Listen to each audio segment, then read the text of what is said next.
Good morning. The Human Services, Labor, and Economic Development Committee of the Seattle City Council will now come to order. It is 9:32 a.m. Friday, August 7th, 2026.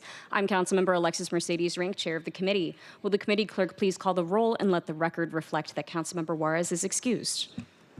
Vice Chair Foster. Here. Council President Hollingsworth. Councilmember Saka. Here. Chair Rink. Here. There are 3 members present and 1 excused. Great. We will now move on to approval of today's agenda. If there is no objection, the agenda will be adopted. Hearing no objection, the agenda is adopted. Hi, everyone. Welcome to today's committee meeting. It's exciting to see chambers so full on a Friday morning. We have a robust agenda today with 3 items. First, we will have a briefing and discussion on an amendment to the Domestic Workers Ordinance. By way of background, in 2018, Seattle became the first city in the nation to pass a Domestic Workers Bill of Rights, which codified fundamental labor rights, including minimum wage, meal and rest breaks, and protections against retaliation and sexual harassment for domestic workers. Additionally, this landmark legislation founded the Domestic Workers Standards Board, who briefed this committee earlier this year. And thank you to Councilmember Juarez for your previous work on the former council for the original Domestic Workers Ordinance. Notably, earlier this year during the state legislative session, under the leadership of the 34th Legislative District State Representative Brianna Thomas, the state legislature passed a statewide Domestic Workers Bill of Rights that included additional protections, including requirements around written agreements and advance termination notice. This means that there's a great opportunity now for Seattle to update our own ordinance. And my office, alongside the Office of Labor Standards, has done work to engage with the Domestic Workers Standards Board, as well as with other community partners supporting domestic workers to look at some opportunities to expand on those labor protections. So very excited to hear from them today. Our second item on the agenda will be a briefing and discussion from the mayor's office along with national subject experts on the draft Fair Pricing and Transparency Ordinance. I will be saving my remarks on that particular piece of legislation when we hear the item. And our third and final item for today's agenda is a briefing and discussion with the mayor's office and the city's Human Services Department regarding the city's plan to transition human services contracts currently held by King County Regional Homelessness Authority back under the authority of the City of Seattle. As a reminder to the committee and members of the public, this report that we'll be hearing about later today was a requirement as a part of the KCRHA Next Steps resolution passed by council earlier this year. And with that, we will now open the hybrid public comment period. Public comments should relate to items on today's agenda or within purview of this committee. Clerk, how many speakers are signed up for today? Currently, we have 23 in-person speakers signed up and 13 remote speakers. Okay, since we have more than 30 speakers signed up, each speaker will be given 1 minute. We will start with in-person speakers first. Clerk, can you please read the public comment instructions? The public comment period will be moderated in the following manner. The public comment period is up to 60 minutes. Speakers will be called in the order in which they registered. Speakers will alternate between sets of in-person and remote speakers until the public comment period has ended. Please begin speaking by stating your name and the item that you are addressing. Speakers will hear a chime when 10 seconds are left on your time. Speakers' mics will be muted if they do not end their comments within the allotted time to allow us to call on the next speaker. The public comment period is now open, and we will begin with the first speaker on the list. Great. So to manage today's public comment, since we have so many folks signed up, I'll be reading names in order of 5, and so just so folks know when to get ready. So first we'll hear from Maya Morales, followed by Julie Boyana, then Robin Turner, Annika Sulzbach, and then Amanda Dalton. So Maya, if you want to come up, and we have 3 mics available for folks. There's the 2 at the front and then 1 over here. So choose which one you'd like best. This one's good for shorties. Maya Morales, founder of Washington People's Privacy, here to address you on the Fair and Transparent Pricing Ordinance. Against the backdrop of major federal fights to protect people from big tech billionaire-driven mass data surveillance that's been invading every aspect of people's lives, Seattle's ordinance to protect consumers from algorithmic price discrimination is perfectly timed to meet this moment. It is time for the people and our lawmakers to make it clear corporate greed doesn't belong in our grocery carts.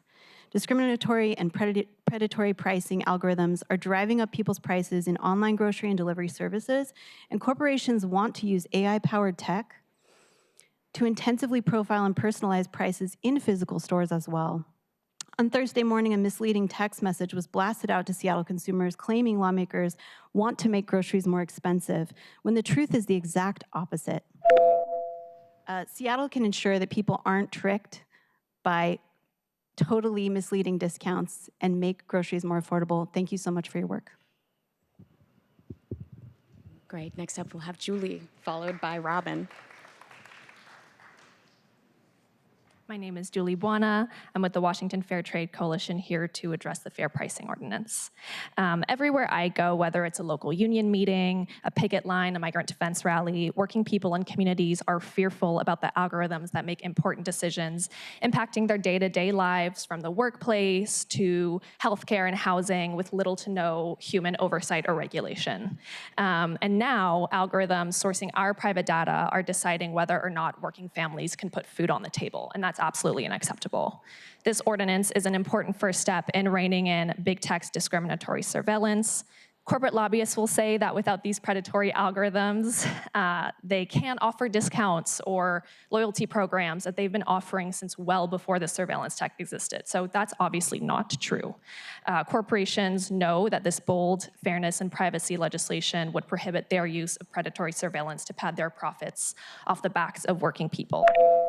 So no rigged prices for big tech. Working people deserve the same transparent prices from retailers when we shop, especially for something as basic as groceries. Thank you. Next up, we have Robin Turner. Followed by Robin, we'll have Annika Sulzbach. Hi, I'm Robin Turner with the Working Families Party. Lawmakers need to act now to ban companies from personalizing grocery store prices for individual customers, because retailers have been rolling out their pricing, unfair pricing, and we deserve protection from our city council. We all deserve the same transparent base prices from the places that we shop, especially for something as basic as and essential as groceries. Thank you.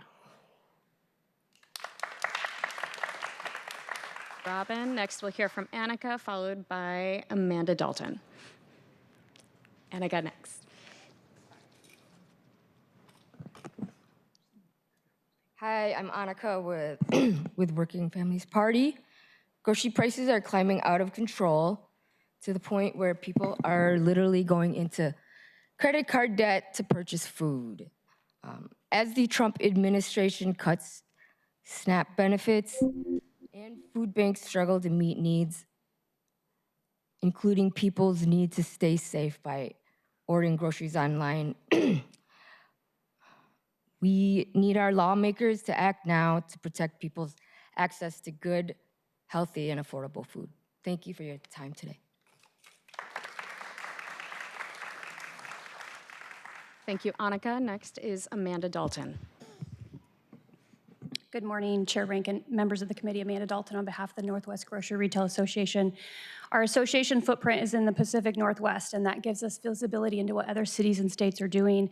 On Tuesday, I'll be testifying in Portland on this same topic alongside labor representatives on a more expansive policy, all there in support, because it contains clear protections that prevent consumers from being charged higher prices based on their personal information while preserving the savings and discounts.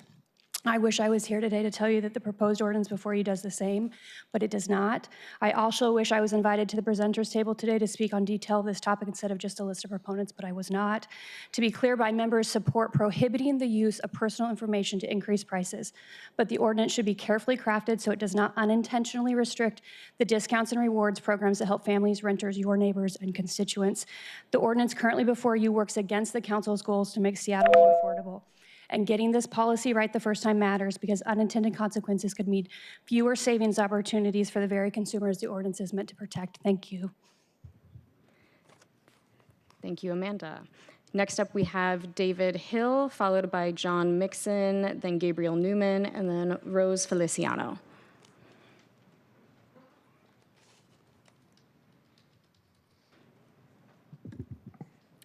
Good morning. My name is David Hill. I'm the treasurer of the Transit Riders Union. I'm here today to express our support for the fair and transparent pricing ordinance as written. Right now, our fellow riders and neighbors are struggling to keep up with Seattle's rising cost of living. Food prices keep going up to the point that some folks are taking on credit card debt just to buy groceries. Meanwhile, corporate grocers are using invasive tech like Bluetooth sensors and beacons to track us and black box algorithms to guess the maximum price each person is willing to pay for basic necessities. This isn't fair pricing, it's mass data surveillance used to extract extra revenue from working families. Already, corporate grocers are resorting to scare tactics to oppose this measure, falsely claiming that it will end all loyalty programs and discounts. This ordinance doesn't block standard rewards or discounts, it simply stops corporations from using predatory, personalized pricing tricks. We deserve transparent prices on basic necessities. Please pass this ordinance as is. Thank you for your time.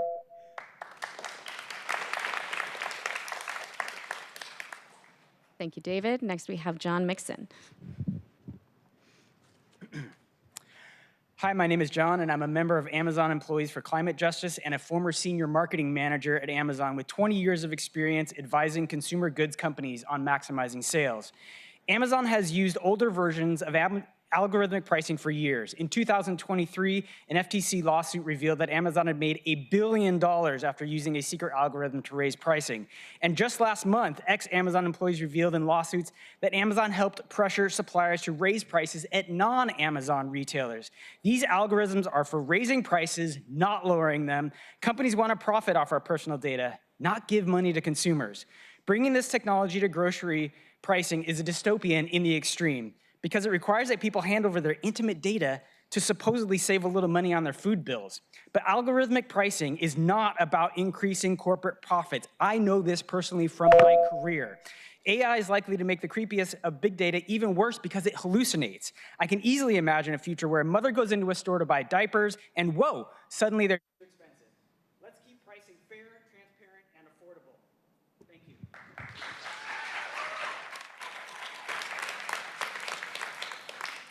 Up next, we'll have Gabriel Newman, and then followed by Rose Feliciano. Good morning. My name is Gabriel Newman. I'm testifying on behalf of GSBA, we're Washington's LGBTQ and Allied Chamber of Commerce, and Capitol Hill's Chamber of Commerce as well. Thank you for your commitment to finding innovative ways to meet the moment and address Seattle's affordability crisis.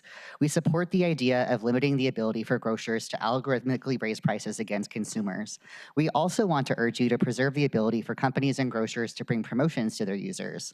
Banning the practice of setting prices based on a shopper's personal data, device, or location could mean getting rid of things like fuel discounts, personalized savings, reward programs, digital coupons, and promotions. Customers regularly rely on these to save money. However, raising prices on ordinary items in order to advertise discounts on them is not okay.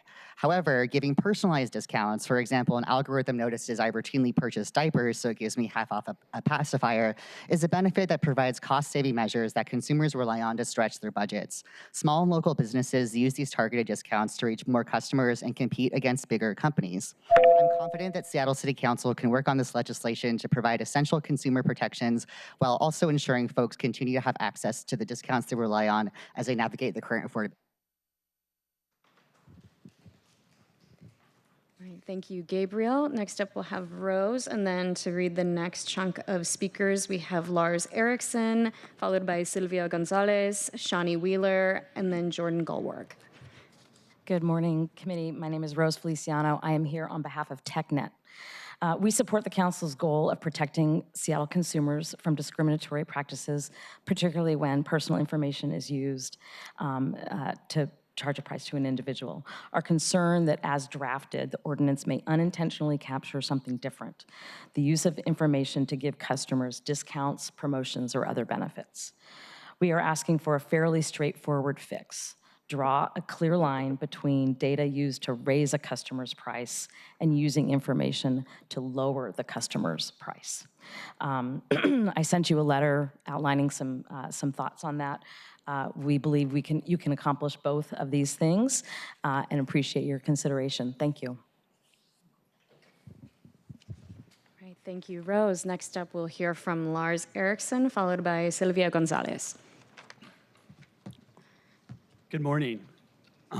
Chair Rink and committee members, I'm Lars Erickson. I'm here on behalf of the 2,600 members of the Seattle Metropolitan Chamber of Commerce. I understand the concerns that prompted this proposal. If a retailer uses personal information to charge someone more, we should stop it. But retailers operating in Seattle have been clear that they do not engage in that practice. And the evidence presented today will not prove otherwise. Price variation is not proof of surveillance pricing. Prices can differ for legitimate reasons, including location, delivery costs, inventory, and promotions. Nothing presented establishes that Seattle retailers use someone's personal information to raise their price. We appreciate Councilmember Rink and Mayor Wilson's office's effort to address the concerns of the business community. However, in the latest version of the legislation, the broad definitions could still threaten coupons and loyalty programs. Please address the unintended consequences, narrow the actual price increases, and remove the private right of action. Thank you, Lars. Next up, we'll hear from Sylvia Gonzalez.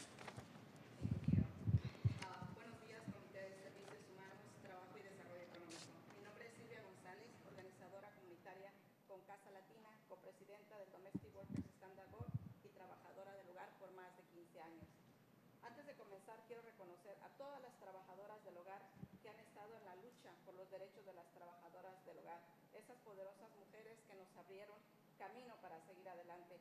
Hoy estoy aquí para hablar de la importancia de las enmiendas, o como lo mencionó anteriormente la concejala Alexis, actualizar la ordenanza para las trabajadoras del hogar. Hace 7 años que Seattle hizo historia siendo la primera ciudad en toda la nación en pasar una carta de derechos para las trabajadoras del hogar con protecciones muy básicas para una comunidad vulnerable. Pero no solo necesitamos lo básico, necesitamos más, como el derecho de exigir un acuerdo escrito donde podamos negociar nuestras responsabilidades, horarios, descansos, entre otras cosas, que se respete y se cumpla lo acordado, porque las palabras se las lleva el viento.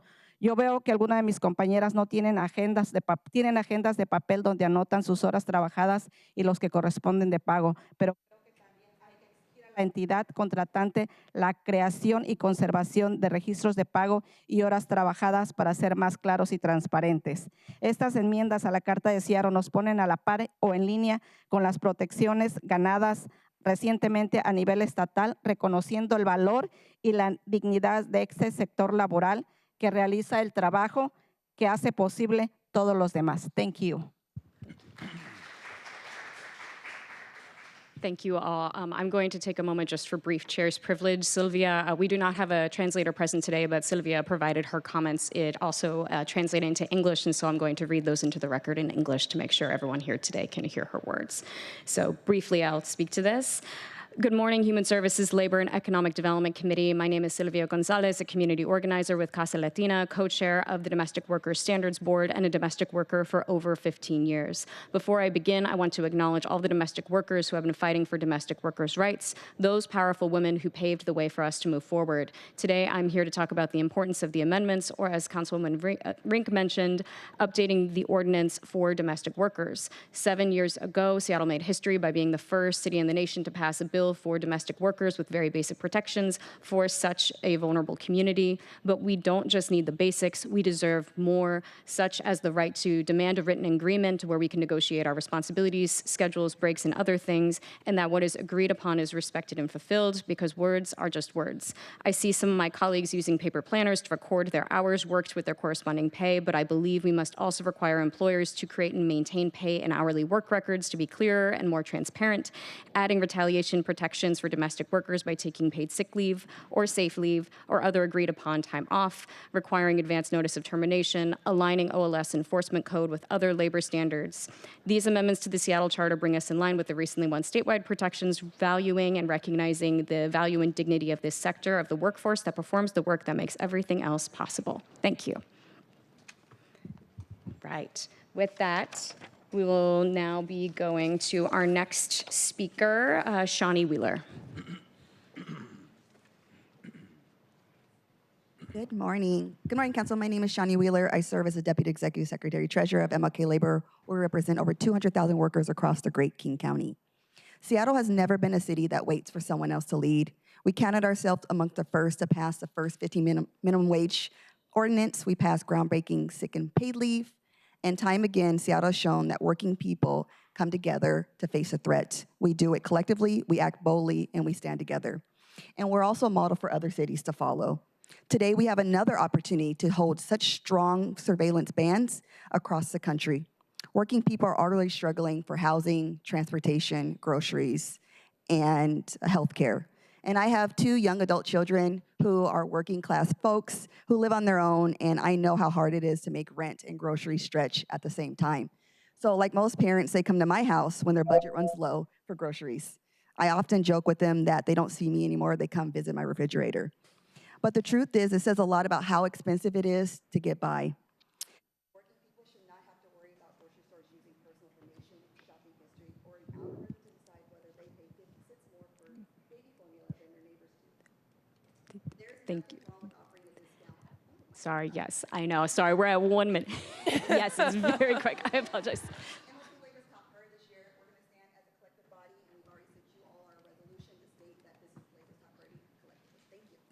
Thank you. Thank you. Sorry, all. 60 seconds is short, but we want to make sure everybody's... Obvious, too, like, well. All right, y'all. Okay, next we have Jordan Gallwerg and Jamie, followed by Jamie Fackler, Nolan Tarbucks, and then Stacy Higginbother. I apologize if I mispronounced that. Jordan. Good morning, council members. Thank you so much. My name is Jordan Goldwarg. I'm a resident of District 4 and a member of the Domestic Worker Standards Board, and I'm here today to speak in strong support of the proposed amendments to the Domestic Worker Ordinance. These amendments were formulated based on real challenges that the Standards Board and the Office of Labor Standards have identified based on the first 7 years of our experience with the ordinance. These are amendments that would be essential to further strengthening protections for workers while also aligning our ordinance with the new state law that was passed. Employers on the board and employers more broadly through the Hand in Hand network are supportive of these amendments and want to see them passed. We also know that Seattle continues to be a national leader and that other jurisdictions are looking to us to continue innovating on this issue. Finally, I want to stress the importance of providing funding for implementation as suggested in the central staff memo that accompanies the legislation. The DWSB asked OLS to prepare a budget outline that would adequately fund this at the tune of $500,000, and we urge council to consider this. Thank you. Thank you, Jordan. Next up, we have Jamie Fackler, followed by Nolan. Good morning, council. Jamie Fackler, resident of District 3, delegate for my union to MLK Labor. As a delegate, I've been able to hear and become aware of this surveillance pricing by my siblings at UFCW 3000. And I've seen it with my own eyes. It come to QFC and to other grocery stores, and that's also coincided with what appears to be reduced staffing levels. So overall, the customer experience has been degraded by these corporations that are talking about, you know, rewards programs and everything else. I mean, what I want to see is fair pricing, transparent pricing, that I know I'm going to pay the same as anybody else at the grocery store. And if there's coupons that are available to me, and I don't have to sell my private data to this company to get that discount. But I also want to see good customer service. I don't want to wait for 20 minutes to check out of the grocery store. I don't want to have to pass through a security guard because people are stealing because they can't afford groceries, because we don't have adequate food benefits, and also because they're just frustrated about standing around in line. So, you know, to me, this is a real no-brainer. This is about this is about consumer protections, and we all deserve fair pricing. Thank you.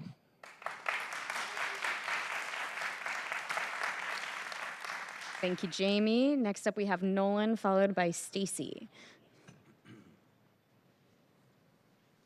Good morning, council members. My name is Nolan Tarbox, and I work at the Ballinger Thriftway in Shoreline as a grocery worker. I'm also a member of the UFCW 3000 union.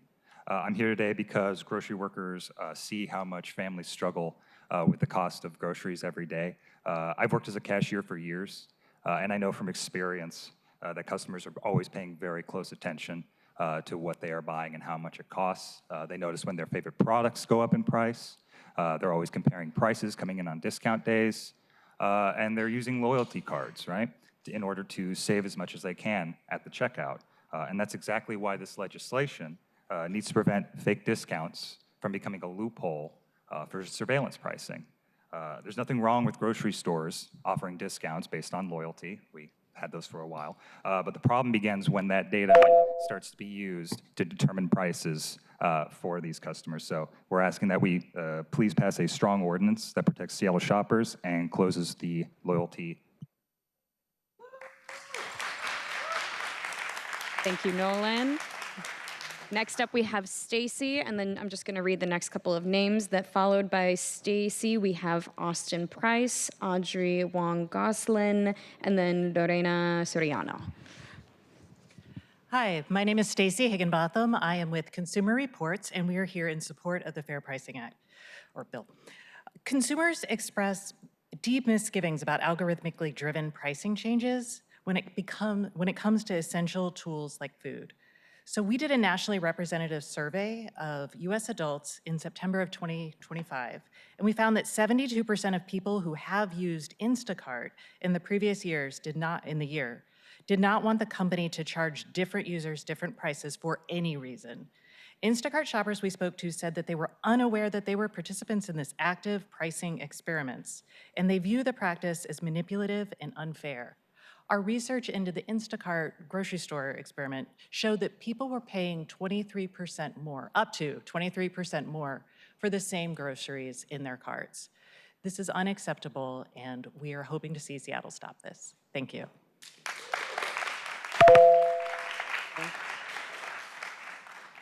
All right, next we'll hear from Austin, then Audrey, and then followed by Audrey, we'll have Lorena. Austin. Okay. Hi, my name's Austin Price. I'm a resident of District 6, and I'm just coming to voice my support for the ordinance as it stands. I think it's evident enough that prices are ridiculous, and it's more horrifying than at a time when we see surveillance technology ramping up and using our data for all kinds of horrifying things, right? Like the idea that, I don't know that we can kind of thread the needle on this one with this discount loophole seems very dubious to me, and it seems like this is going to get abused. Like everything else, you give these people an inch, they'll take a mile with our data and our privacy. And if you think they're going to be on our side, I think history proves that pretty wrong. So a stronger ordinance, I am all for, and I appreciate the council bringing this forward. Thank you. Thank you, Austin. Next up, we'll hear from Audrey.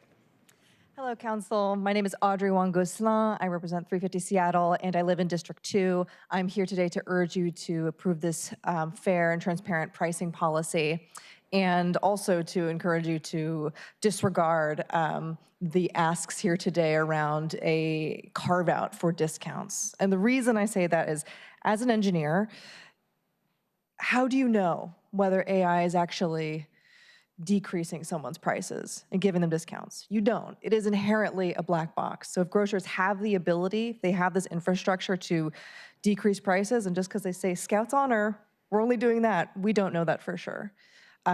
So I highly recommend don't give them an inch, they'll take a mile, as someone just said, and to really focus on protecting the people in Seattle, protect consumers. Thank you.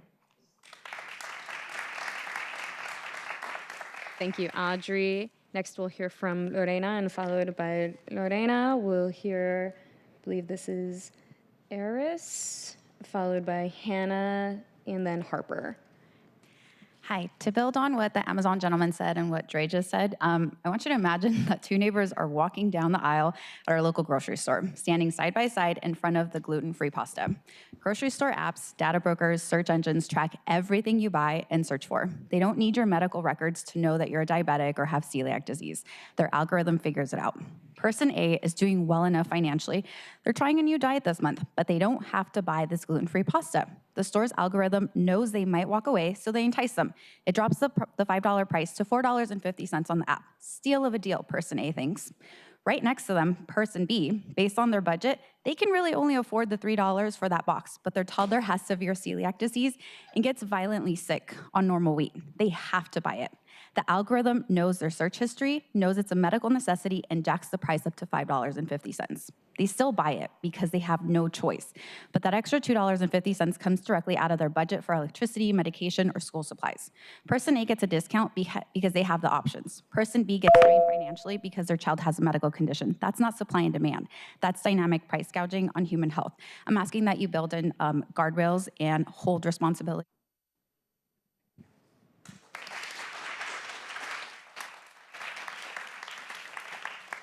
Thank you.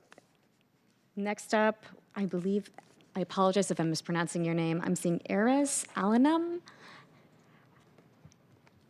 Hi there. Hello, my name is, I'm going to adjust that up a bit. My name is Eris Allman. I'm here in support of the ordinance. I'm 19. I'm a college student. I have 2 years left, and sometimes it kind of feels like a ticking countdown because I don't know what's going to happen with my data. I don't know what the world's going to look like when I come out. And at the moment, all the trends are telling me that I'm going to be gouged. I'm going to have my prices go up, or they're saying, oh, you'll get benefits, you'll get discounts. I don't want those if it's at the expense of someone else in my community who's going to be charged more. And there's just kind of like an impending existential loom. So I'm so grateful to see the support for the ordinance, to see everyone here today. And thank you.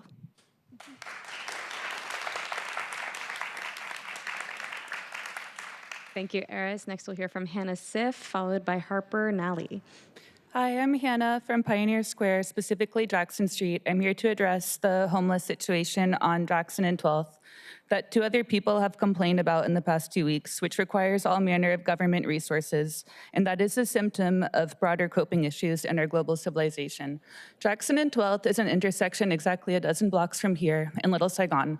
I drive by it with my son when I take him to classes, and the homeless people make it a landmark because besides them being there, it's an in-between zone with small businesses on 3 corners and 2 adjacent empty lots that have sat empty for over a year.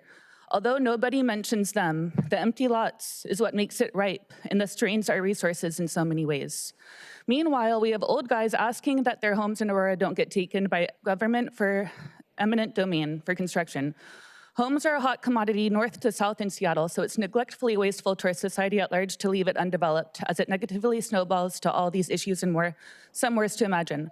I implore you to develop the empty lots on Jackson and 12th, whatever means necessary. We have everything before us, and making better use will ease a lot of issues we see before us today. Please invest in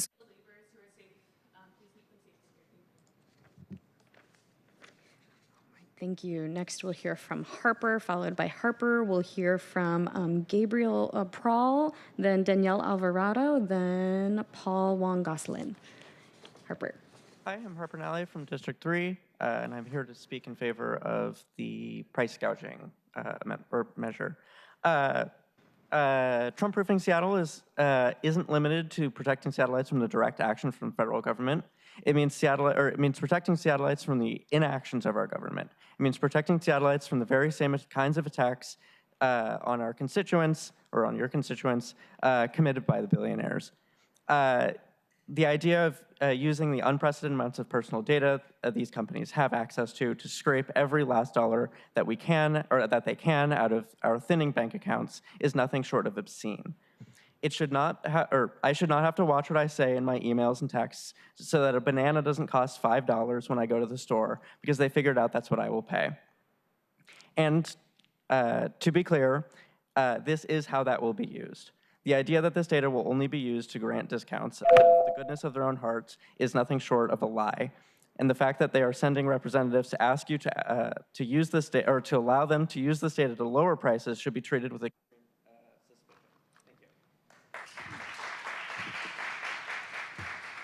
Thank you, Harper. Next, we'll hear from Dustin, and again, Gabriel. We'll be hearing from Gabriel, followed by Gabriel. We'll hear from Danielle, then Paul, then Dustin.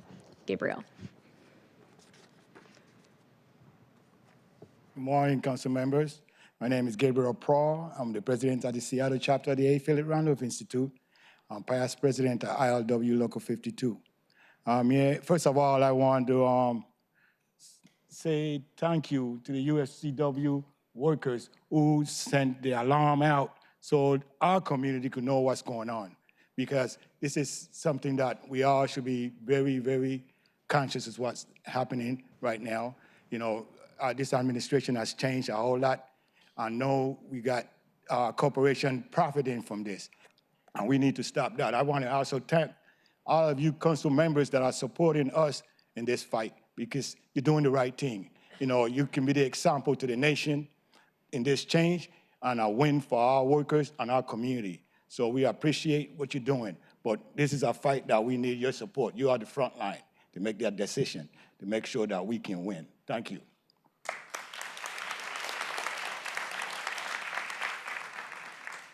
Thank you, Gabriel. Next, we'll hear from Danielle, followed by Danielle. We'll hear from Paul. Good morning, council members. My name is Danielle Alvarado. I'm the Executive Director of Working Washington, here to show our strong support for the transparent pricing policy before you. We organize workers, low-wage workers, gig workers, other workers working paycheck to paycheck. For many of them, we already are seeing the impact of surveillance and technology changing their workplaces. They're facing systems that are using data and algorithms to change their pay, their schedules, their access to work.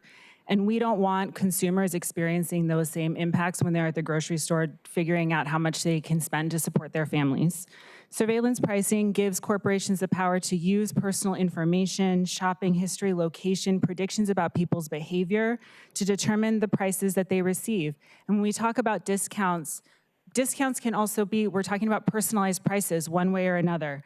When we have the ability to say that there's information that dictates how much somebody gets charged, at the end of the day, that's creating the opportunity for systems to extract money from the people who really can't afford to lose it. We really urge you to pass this policy, like others said, to continue Seattle's leadership nation.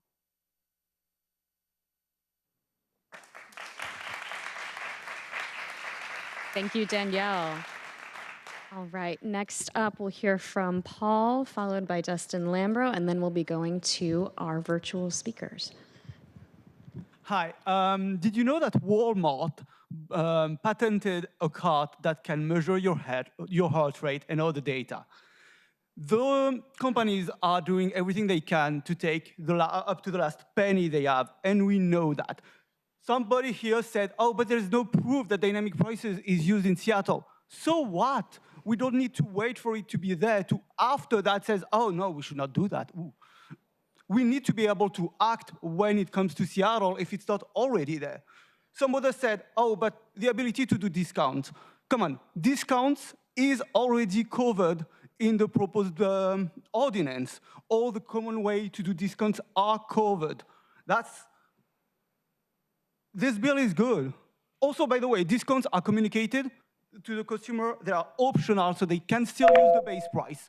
There's no like, oh, let us do discount, like that is not already covered. We have to pass this bill. Thank you. Paul, and our last in-person speaker is Dustin Lambro, and then we'll go to our remote speakers. Oh, great. Thank you so much, Madam Chair, council members. My name is Dustin Lambro, here today on behalf of UFCW 3000. First of all, I want to thank the mayor's team for their incredible work and leadership in putting together what will be the strongest ordinance ever passed in this country around surveillance pricing. The grocery industry told you today, and they're going to continue to say, that this ordinance threatens discounts, loyalty programs, and the ability to reward customers. That is not true. Nothing in a strong ordinance has to prevent a grocer from offering a sale, issuing a discount, giving everybody the same discount. The real issue is whether Seattle should allow grocers to use what they know about an individual customer to determine the price or discount that that person receives. Industry may call it a cute name like personalization, but a personalized discount is still a personalized price. If this, this is the most important thing I'm going to say, if this council broadly exempts loyalty programs, then the exception will swallow the rule. Let's pass a strong ordinance that makes sure we're protecting consumers and workers in the city, and thank you all for your leadership in it.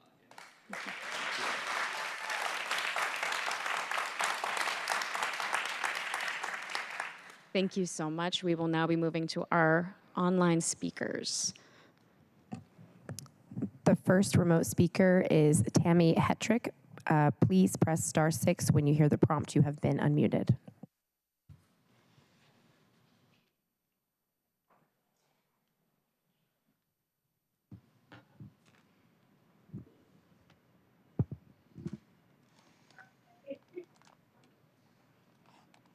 Good morning. My name is Tammy Hetrick, and I'm the president and CEO of the Washington Food Industry Association. WFIA represents independent grocers, convenience stores, wholesalers, and suppliers throughout the state. First and foremost, I want to clarify that independent grocers do not engage in algorithm price discrimination. Over the past 2 months, WFIA has met regularly with the mayor's office and Councilmember Rink to express our concerns about potential negative consequences on independent grocers. We're very pleased that the ordinance under consideration today does not impact Seattle's independent grocery stores. We sincerely appreciate the mayor's office and Councilmember Rink for their willingness to listen, engage with stakeholders, and address the unique circumstances impacting Seattle's independent grocers. This exemption is critical to protecting the small, locally owned grocery stores that serve as cornerstones of Seattle's neighborhoods. Thank you.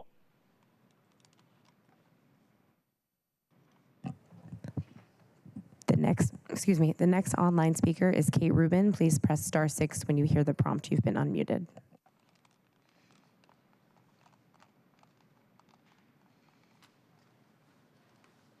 My name is Kate Rubin, and I'm a renter in District 2. On behalf of Be Seattle and the Seattle Renters Commission, we are in strong support of the Fair Pricing and Transparency Ordinance. Our union ancestors fought for a 40-hour work week, weekends, and overtime so workers could have a life outside of work. Today, wages aren't keeping up with the cost of living. People are working 2 or 3 jobs and still barely keeping their heads above water. Corporations know our purchasing habits, our health and family structure, our work hours, what resources we have, and what we can't go without. They use that knowledge to extract as much as possible. A raise shouldn't tell an algorithm you can be charged more. Working overtime shouldn't be another opportunity for corporations to take what you earned. And don't be fooled by claims that personalized pricing lowers prices. A lower price isn't a bargain when it's calculated to be the most that particular person can afford to pay. Please support this bill and pass it as soon as possible. Thank you. Our next online speaker is Michael Sotelo. Please press *6 when you hear the prompt. You've been unmuted.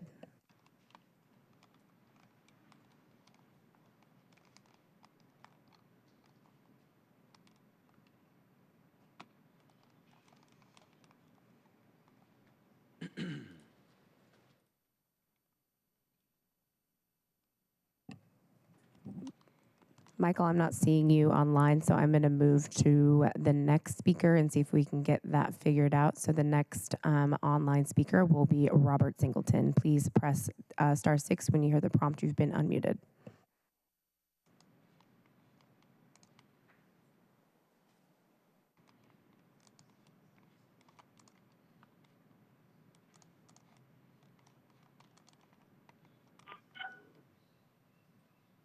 Good morning, Chair, members of the committee. My name is Robert Singleton. I'm with Chamber of Progress, a tech industry association that supports inclusive innovation. I'm calling today to respectfully urge the committee not to advance the draft Fair Pricing and Transparency Ordinance as written. We support the draft stated goals of protecting consumers from hidden data-driven price increases. The draft does not stop at individualized markups. It also restricts everyday coupons, loyalty programs, and personalized discounts that help Seattle families save.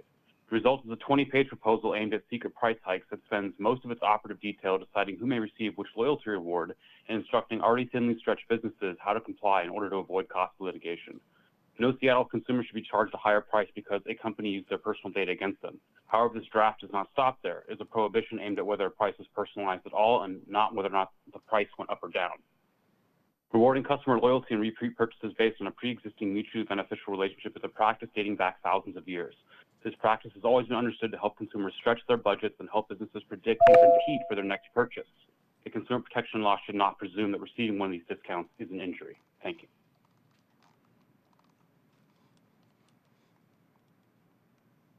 you. Our next online speaker is Amy Harris. Please press *6 when you hear the prompt. You've been unmuted.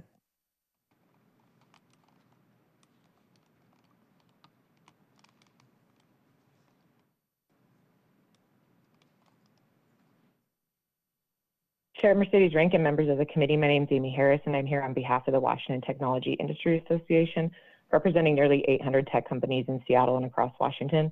We have serious concerns about the proposed pricing ordinance It would worsen Seattle's affordability crisis and harm local businesses, especially grocers. As drafted, the ordinance would reduce customer savings, not protect consumers. Shoppers rely on fuel discounts, digital coupons, and personalized rewards. Yet the proposed carve-outs are so narrow that they could effectively prohibit these widely used programs. The ordinance also creates significant penalties. It may require businesses to disclose competitively sensitive information. Grocers and retailers may stop offering these programs altogether. Seattle is already the most expensive city in the country for delivery. Consumers need more ways to stretch their budgets. Retailers need tools to attract customers.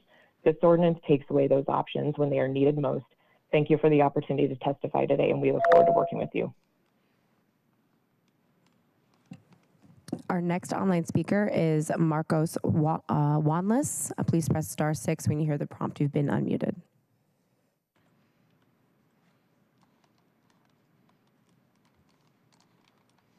Chair Rick and members of the committee, my name is Marcos Wanless, founder and CEO of the Seattle Latino Metropolitan Chamber of Commerce. I am here today on behalf of our members, put together our registered collective businesses and businesses professionals add up to more than 2,000 organizations and professionals, making us the largest Latino Hispanic Chamber of Commerce in Washington state. Today, we are in opposition to this new pricing ordinance, which would have serious economic consequences for consumers and grocery retailers in Seattle. The proposal before you stands to eliminate the discount reward program and other cost-saving measures consumers rely on to keep groceries costs down. This ordinance will drive them up. The affordability crisis is real. Seattle is already too expensive for many families and individuals. All who think that this measure will contribute to control prices down are following an idealistic, unreal promise. In our open market system, nothing can control prices down because it's a free market, not a controlled economy. Additionally, the proposed ordinance will also increase costs on businesses, especially low-margin retailers like grocers. Business needs certain.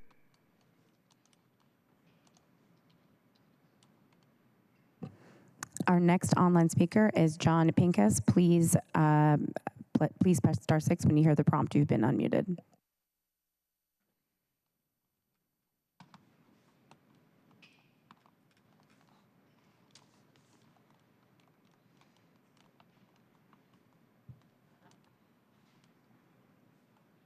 I'm John Pincus from the Nexus of Privacy, here to support the fair and transparent pricing ordinance. Algorithmic price discrimination, also known as surveillance pricing, means they'll charge you more if they think they can get you to pay more. That shouldn't be legal. But big tech firms and large retailers make a lot of money from surveillance pricing, so they're already using egregious lies to lobby against this ordinance.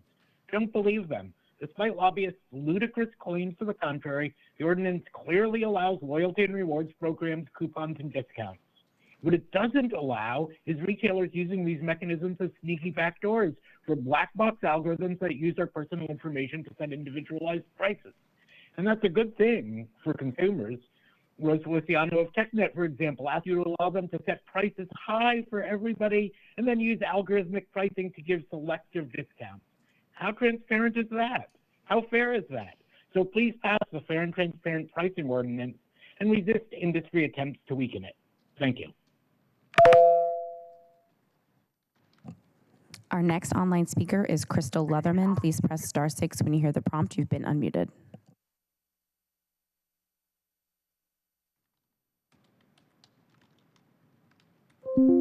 Thank you, Chair Rankin, members of the committee. I'm Crystal Leatherman with Washington Retail Association, concerned that their pricing ordinance could eliminate coupons, discounts, and loyalty programs that save Seattle families millions every year. We support prohibiting algorithmic price discrimination and actively worked with labor and consumer advocates last legislative session toward a proposal that could have been a model for Seattle. This ordinance differs significantly. You'll likely hear today that it still protects coupons and loyalty programs. It does not. Those exclusions are unworkable as written or contradicted elsewhere in the draft. The stakes are real. There's state-funded research that says 68% of Washington households rely on lower prices, which include coupons and discounts to manage grocery costs. And a single loyalty program can save a family about $500 a year. The city itself even promotes discount and loyalty programs like Age-Friendly Seattle, which works with participating businesses, which includes grocers and retailers. This ordinance would undermine the very savings the city encourages, an outcome at odds with the goal of affordability. We're committed to helping you get this right, and I welcome the chance to work with you on solutions that protect Seattleites without sacrificing the savings they count on.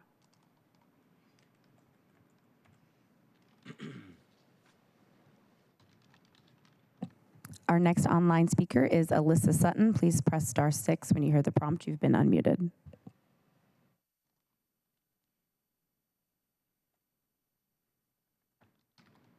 Hi, my name is Liz. I'm a District 3 community member. I'm here in support of prohibiting algorithmic-based price discrimination in Seattle. Please protect our data privacy and promote ethical business in our city that is centered around community members being able to afford their lives here. Thank you. Our next online speaker is Mr. Alvarez. Please press *6 when you hear the prompt. You've been unmuted.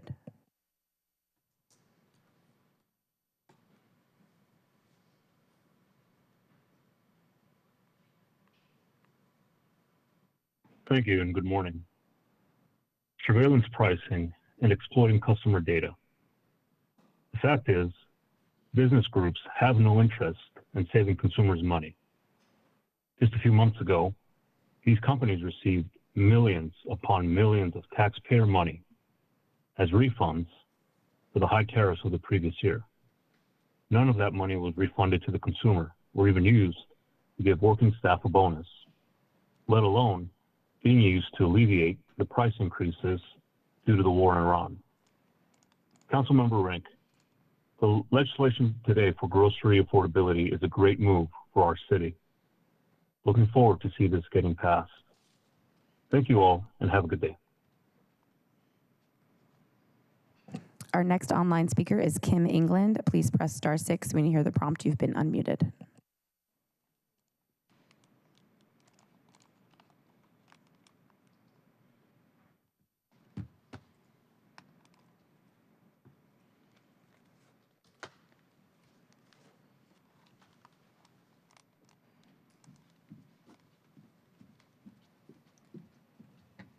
Good morning, Chair Rink and committee members.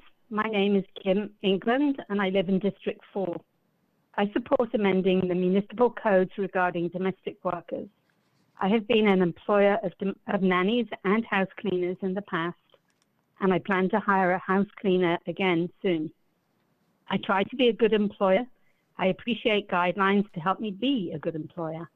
The initial ordinance certainly did much of that, but these amendments provided clarity of my responsibilities as an employer, having a written agreement and what is required of me as an employer when I want to end a work arrangement, and a requirement to create and retain goals.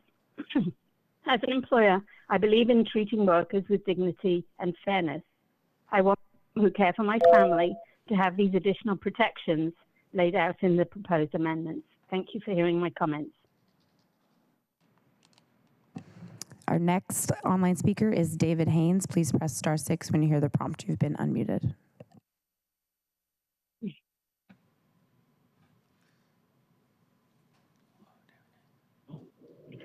Hi, thank you, David Haynes. You know, there's an antitrust monopoly on the shelf space of our grocery stores that once they profile us in one QFC and you go to all the other QFCs, they refuse to give you access to those discounts. And their profiling when you're buying, it's brutal. But we need to discipline the greed of Wall Street middlemen that are shaking down our economy with the immoral financial system that justifies taking the unforeseen capital gains and giving it back to the workers and renegotiate the value of the rent. The thing is like, I'm concerned about the fact that King County Regional Homeless Authority was supposed to, in part, be created to solve the homeless crisis and work with the stakeholders to keep them honest, forthright, and diligent with constructive criticisms. And all we see is trouble from the Seattle government that allowed for all these employees to be hired from King County Regional Homeless Authority. I don't want any of those employees to come back into the government doing the same watered-down oversight that needs to improve the efforts as opposed to squandering millions of dollars. Our final online speaker is Lauren Renfield. Please press *6 when you hear the prompt. You've been unmuted.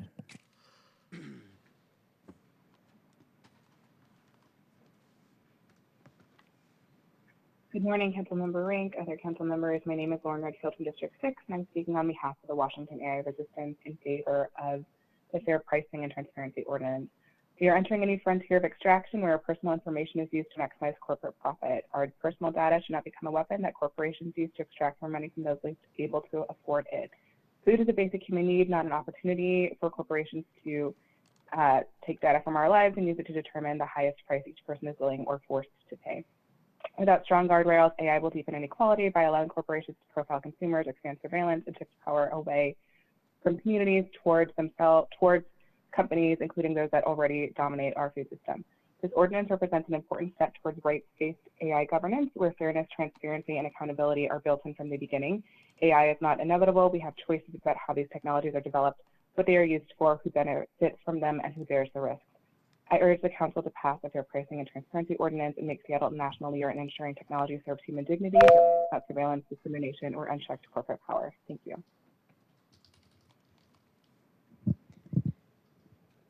Right, there are no additional registered speakers. So with that, we will proceed to our items of business. And I want to thank every single person who has come out today to make their voice heard. It is invaluable to me that folks are engaging in local government. And I thank you again for coming down to City Hall on a Friday morning. I think this has been the longest public comment period we've had in this committee since chairing it. So I want to just thank you again for your engagement. With that, I'm going to take us to our first item of business. Will the clerk please read item 1 into the record?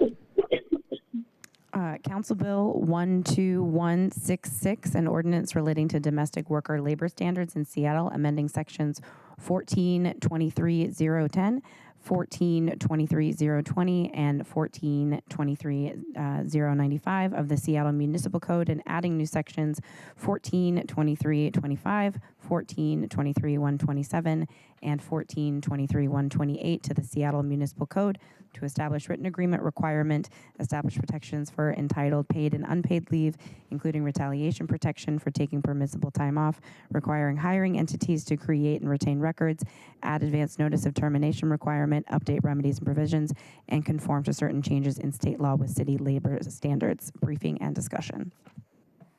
Thank you so much, Clerk, and thank you all for being here today. When you are ready, please introduce yourself by unmuting your microphone and stating your name for the record. Okay. Steve Marchese, Director of the Office of Labor Standards. Good morning, Diana Salazar, Senior Policy Analyst at the Office of Labor Standards. Karina Bull, Council Central Staff Analyst. Great. Good morning, council members, Chair Rink, Vice Chair Foster, members of the council. Good to see you this morning. I'm Steve Marchese. I'm the Department Director of the Office of Labor Standards, and I'm proud to be here with my colleague, Diana Salazar, to discuss with you proposed amendments to the Domestic Workers Ordinance. As you heard from the members of the Domestic Workers Board who spoke today, and you've heard from them in the past at previous presentations, this is a trailblazing effort that the city has been undertaking to elevate the voice and the importance of domestic workers and the importance of understanding their conditions and their needs as they advocate for better working conditions and better treatment. This ordinance has been in effect since 2019. It was the first municipal ordinance and we are the first city to create this. Our office has had the privilege of partnering with the board and with members of the community to discuss, advocate, learn, share, research about the conditions of domestic workers, and we've learned a tremendous amount. This partnership is one of the most important ones I think this department has had, and we are constantly, as I think mentioned earlier, discussions with other jurisdictions who are learning from us through our experience, and obviously we're pleased to be able to assist with the passage of the state law earlier this year that created statewide domestic worker protections. So the effort that we have right now, the information you're seeing, has been the product of a long series of meetings, research, advocacy. It both harmonizes with the state law and also offers us the opportunity to expand protections to workers who make our city work. These are the workers who will come into our homes to clean, to care for our children, to tend our gardens and our lawns. These are folks that we very often see, but maybe not necessarily know, but they are creating the world that we live in and making it possible for us to do the work that we do every day. So in recognition of their work, it's my honor to have a discussion about the changes to this ordinance. Deanna is going to be able to talk to you about the specifics of our proposals, and I'm going to turn the presentation over to her. Thank you, Steve. So the agenda for today is I will provide a high-level overview of what's in the law. I will discuss the policy development process, as Steve mentioned, is years in the making. Then I will go to in a discussion detailing out each individual amendment that you see in front of you today. And then I also do want to have a discussion around the local and state interaction with the newly passed state law that will go into effect July 1st, 2027. And we are also proposing, should you pass these amendments, to also go into effect July 1st, 2027. Then I will be happy to take your questions. So as folks have mentioned already, we became the first city in the country to pass domestic worker ordinance, more commonly known as the Domestic Worker Bill of Rights. You see here what are the protections afforded under the law. I do want to highlight two items. The DWO also created the Domestic Worker Standards Board, which is a board of 13 members, higher entity representation, private employers, as well as domestic workers themselves or worker advocates. And the purpose of the board is essentially to continue the conversation on domestic worker labor standards. They are able to provide recommendations to us at our office as well as to you as council members, which they provided a brief intro earlier this year, as well to the mayor's office. The next thing I want to highlight about the law that is unique is that domestic workers, as defined under the law, can be both employees or independent contractors. They can be salary workers or hourly workers. And I will share briefly in a future, later in the slides, about how that's unique and how we've approached the enforcement and the amendments today. So as mentioned, this policy, although we started doing stakeholdering earlier this year, this really started back in May of 2021 when the board was in front of you all to do their initial set of recommendations. Two of which we'll be discussing today. They originally were requesting or recommending mandating written contracts, as well as providing portable paid time off for domestic workers. Council responded by directing our office to work with stakeholders to continue the conversation around portable paid time off, which our office submitted or published a report in October of last year. And that report also included some additional recommendations that inform the amendments today. The board then received that report as well as their involvement at the state level to pass the domestic worker protections, to officially vote and direct our office in November of last year to look into amendments for the domestic workers ordinance and provide some technical analysis. While we were doing that, they were also involved at the state level, as Councilmember Rink mentioned earlier. Substitute House Bill 2355 passed at the state level, and it was also in the City of Seattle legislative agenda, and our office spoke in support. So given that we have new protections at the state level, as well as the direction that we received from the board and our own research through the PTO report and in conversations with other jurisdictions, we moved forward and asked the mayor's office to officially have some stakeholder engagement on this issue and what the amendments can look like. We did that in collaboration with Councilmember Rink's office, and we hosted 2 stakeholder meetings in April of this year. We had about 40 participants, representation from hiring entities, as well as domestic workers and national organizations such as Hand in Hand that work with employers, as well as the National Domestic Workers Alliance. That conversation primarily focused on the board's initial set of recommendations, which are written agreements, retaliation protection for taking time off, and hiring entity records. Through those additional conversations and our research and our collaboration with central staff as well, what you see here today is these sets of amendments, the definition of adverse action, worker protections to align with the state, adding some explicit language for retaliation protection for taking permissible time off, requiring hiring entities to track and retain payment records, require advance notice of termination, require written agreements between the domestic worker and the hire entity, and standardize our enforcement language to include fines for violations as well as other standard language in our enforcement code and other ordinances such as waivers. I will now discuss bit by bit or in detail what each amendment does. So the first you'll notice is we added the definition of adverse action into the ordinance text. It was originally in the rules of the law, and we decided to move it into the ordinance for more clarity. It also is an evolution of our existing definition. I mentioned earlier that domestic workers can be both independent contractors or employees.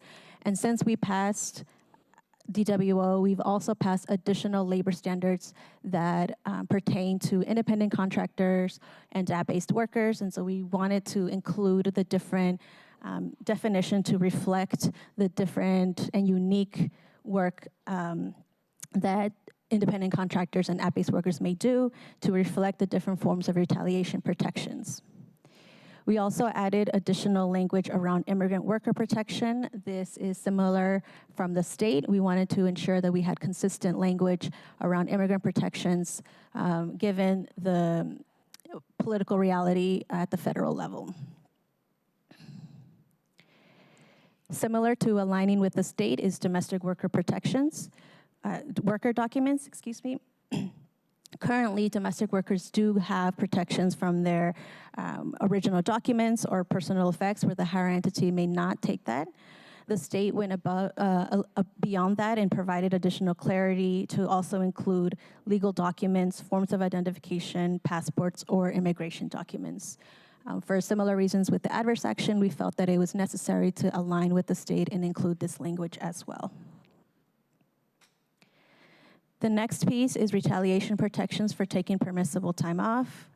I do want to stress that the proposed amendments we are not mandating or suggesting that hire entities provide additional paid time off than what they are already legally entitled or have to comply under, but instead want to stress what we found from our PTO report, and that is domestic workers are still not taking time off, even if they are aware that they are covered under, for example, the Pay Sick and Safe Time law if they're employees. So we really want to provide explicit language under the DWO that if you take time off that you are already legally entitled to, you do have protections from retaliation.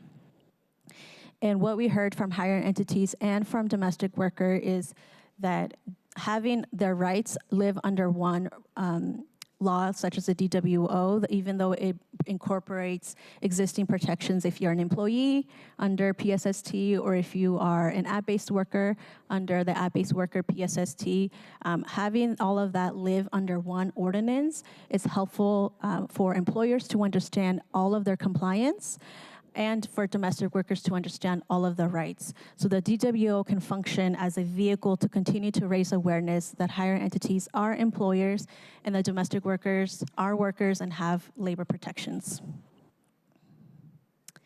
The next piece is records retention. We are requiring for hire entities to create and retain records. This is a standard practice across the other 15 laws that we enforce, and is also consistent with state law. And we are not requiring the higher entity to provide us with the records as they're creating, only if we have a complaint or have reason to believe there may be a violation. The next piece is termination notice. Again, this is consistent with the state law. Domestic workers soon will have a 2-week advance notice if they are to be terminated, or 4 weeks if they are live-in domestic workers. Again, we want to have consistent rights and have included that with our amendments here today. The law does provide some exceptions that you see here for not necessarily having to follow the 2-week or the 4-week timeline. The ordinance in front of you today creates a new section under written agreements. This section provides that a higher entity shall have written agreement between them and the domestic worker. This is one of the original recommendations from the board back in 2021, and it should include information such as location, rate of pay, hours, terms of services, whether or not the domestic worker is an independent contractor or an employee, as well as additional benefits that they negotiated and agreed upon. So ultimately, the domestic worker and the higher entity must agree to the terms of the agreement, but this is an opportunity for the domestic worker to request additional vacation time, for example, or are able to say, these are the terms under which I will perform the work that we are discussing. We heard from stakeholders that the primary method of communication is text messages. They would want to be flexible under the written agreement, that the written agreement can also be a printed document. It could be an email, it could be text messages. This is consistent with what we've also seen under the Seattle Independent Contractor Protection, where their written agreements can also be forms of texts. So again, we want to be as accessible for compliance and for understanding their rights for under this law. Although they do not need to use our template, we are going to create a template should these amendments pass, just to make sure that if domestic workers or higher entity want to use our templates or ensure that they are completing it as required, they have that information. The next piece is in our enforcement code. This amendment includes adding a table that, again, is consistent with all of our labor standards to include fines by violation. It's a way to clearly communicate what the fines may be to encourage compliance. And as standard with all of our other ordinances, we do adjust them annually. We're actually getting ready to do that as we typically announce the new minimum wage and fines and penalties adjustment in the fall. So I do want to take some time here to discuss the interaction between the local law as is and with amendments, should it pass, with the state. The state, there are some key distinctions. We are proposing these amendments in the spirit of harmonization and alignment as much as we can to have consistent enforcement. However, at the state level, they do have a coverage threshold. In order to be protected under the new state protections, a domestic worker needs to have worked for a higher entity at least 4 hours a month. So there may be a situation where a domestic worker may not be covered under state protections in a given month if they do not meet that coverage threshold. For that, we feel strongly that these amendments should be passed at Seattle so that if a worker is not covered under the state law, they may still have the similar protections under Seattle law, as we are not proposing any coverage threshold to be covered under the Seattle protections. However, both our existing law and the state law excludes casual labor, and we do define what we mean by casual labor. So if the amendments are passed, our Office of Labor Standards would obviously be the local enforcement. We also have a private right of action, and we also work with our funded business and community partners to help not only provide education and information about these new laws, but as well can help and address any alleged violations. At the state level, the enforcement department is the Labor of Industry, or LNI, and they also have a private right of action. So the last slide here just highlights the interaction between the state and the local law, and whether or not these amendments would be more expansive than the state or will be consistent or aligned with the state. There are a couple of instances where it does not apply, as that there is no equivalent at the state level. So as you can see, the amendments here today for the written agreements is more expansive than the states. The states only requires the rate of pay and hours to be included in the written agreement. The higher entity records expands or aligns depending on what they decide under the written agreement. And we would also be aligning with the state on advance notice of termination. That concludes my presentation, and thank you, and happy to take any questions.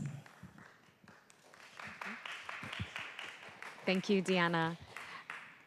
I do want to just note also for the record, attached to today's committee agenda, we also had a central staff memo, so I do want to invite our central staffer at the table. Karina Bull, if there's anything additional you'd like to add. Thank you. So the central staff memo also provides an overview to complement Office of Labor Standards overview, and it does present 2 policy considerations for committee members and council as a whole, and one of them is in regards to payment disclosures. Payment disclosure is an itemized statement that breaks down a worker's earnings every time they are paid. It's something that's standard for employees under state law, under local law. It's also present in the Independent Contractor Protectors Ordinance for independent contractors who work for commercial hiring entities, and also for app-based workers that are covered by the minimum payment law. So those in the domestic worker context, that might be domestic workers working for Handy. Is that right? Looking at OLS for that. However, for domestic workers who were hired as independent contractors that aren't covered by any of those laws, they do not have a right to have payment disclosures. As this is currently written, payment disclosures are considered as one of the 3 core transparency and fair pay measures that are in all of these laws. That would be notice of information before you're hired, the payment of full pay on a timely basis, and then these payment disclosures. So 2 of those things are in this ordinance as proposed, and the payment disclosures are not. So that might be something to consider, either adding to this legislation or asking OLS to research, because it does have an impact on hiring entities. This would be another thing that they would need to do every time that they paid a domestic worker hired as an independent contractor.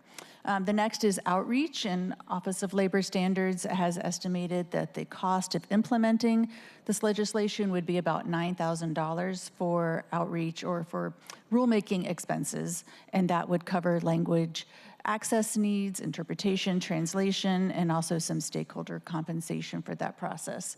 Outreach is a critical component to the city's laws, and that estimated cost would not cover the cost to revise and further distribute the outreach materials. There are a good number of outreach materials that Office of Labor Standards has already created, videos, templates, et cetera, and to have those reflect the amendments, they would need to be revised. And the videos, just to promote awareness here, they are very professional. They are written in plain language, and they would benefit from increased viewership. So if there's ways to increase the knowledge of those videos, then more people will know about the rights and the obligations in these ordinances. So outreach, appropriations for outreach might be something that council might want to consider, potentially for the 2027 proposed budget. Thank you for laying out those policy considerations, Karina, and thank you, Diana, for the presentation today. Colleagues, I'd like to open it up first to you all for questions that you have on this item. I'm seeing a hand from Vice Chair Foster. Thank you so much, Chair Rink, and thank you, as always, to the fantastic central staff and the OLS team and to the Domestic Worker Standards Boards for your service. We really appreciate you. And I know we had this in committee earlier this year as sort of an overview item, so it's great to have you back. And thank you for the list and the clarification in terms of what written disclosure could mean. I know we had a really robust discussion about that, so this was really great. My question is just a clarifying question around the payment disclosure. And I'm curious, is that a part of the state standard currently, or is that just not part of any of our standards when it comes to domestic workers? It is not part of the state standard for domestic workers who were hired as independent contractors. For any domestic worker who is hired as an employee, they're going to already have rights to payment disclosure under state law and under the city's wage theft ordinance. Thank you for that clarification. Thank you. Thank you, Vice Chair Foster.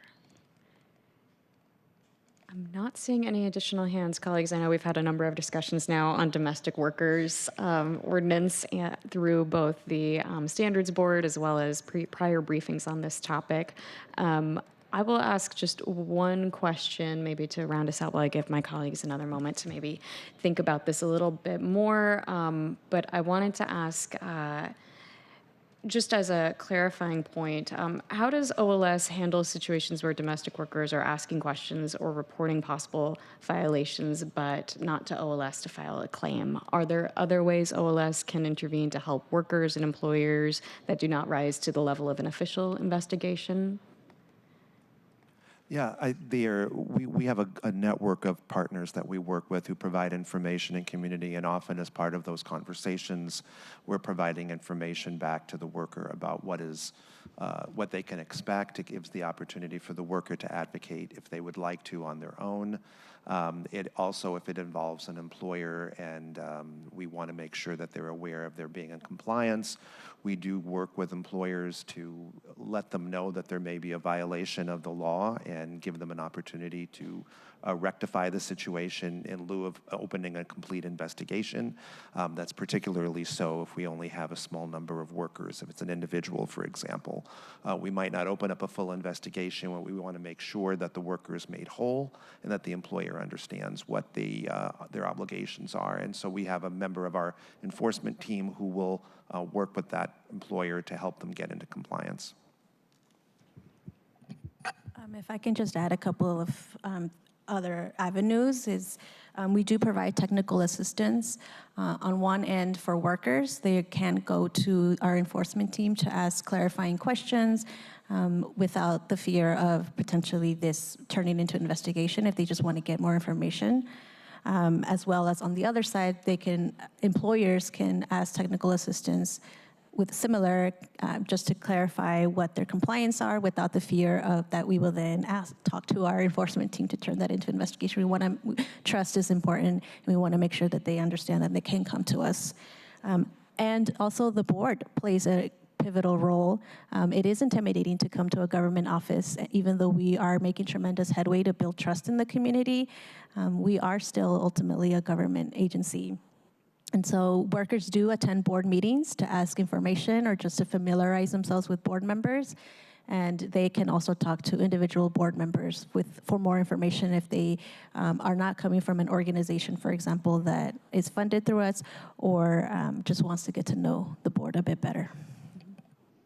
If I could also add in that earlier this week we announced the conclusion of our RFP process for the 26 to 28 biennial period for our community outreach and education fund contracts with community partners that do worker education. And several of the organizations that we are funding specifically are being funded to do outreach to workers in the domestic worker industry. And so many of those organizations, some of them are known well in community, like Casa Latina, for example, are doing work right now, and on an ongoing basis, they have staff that have a tremendous amount of knowledge and awareness.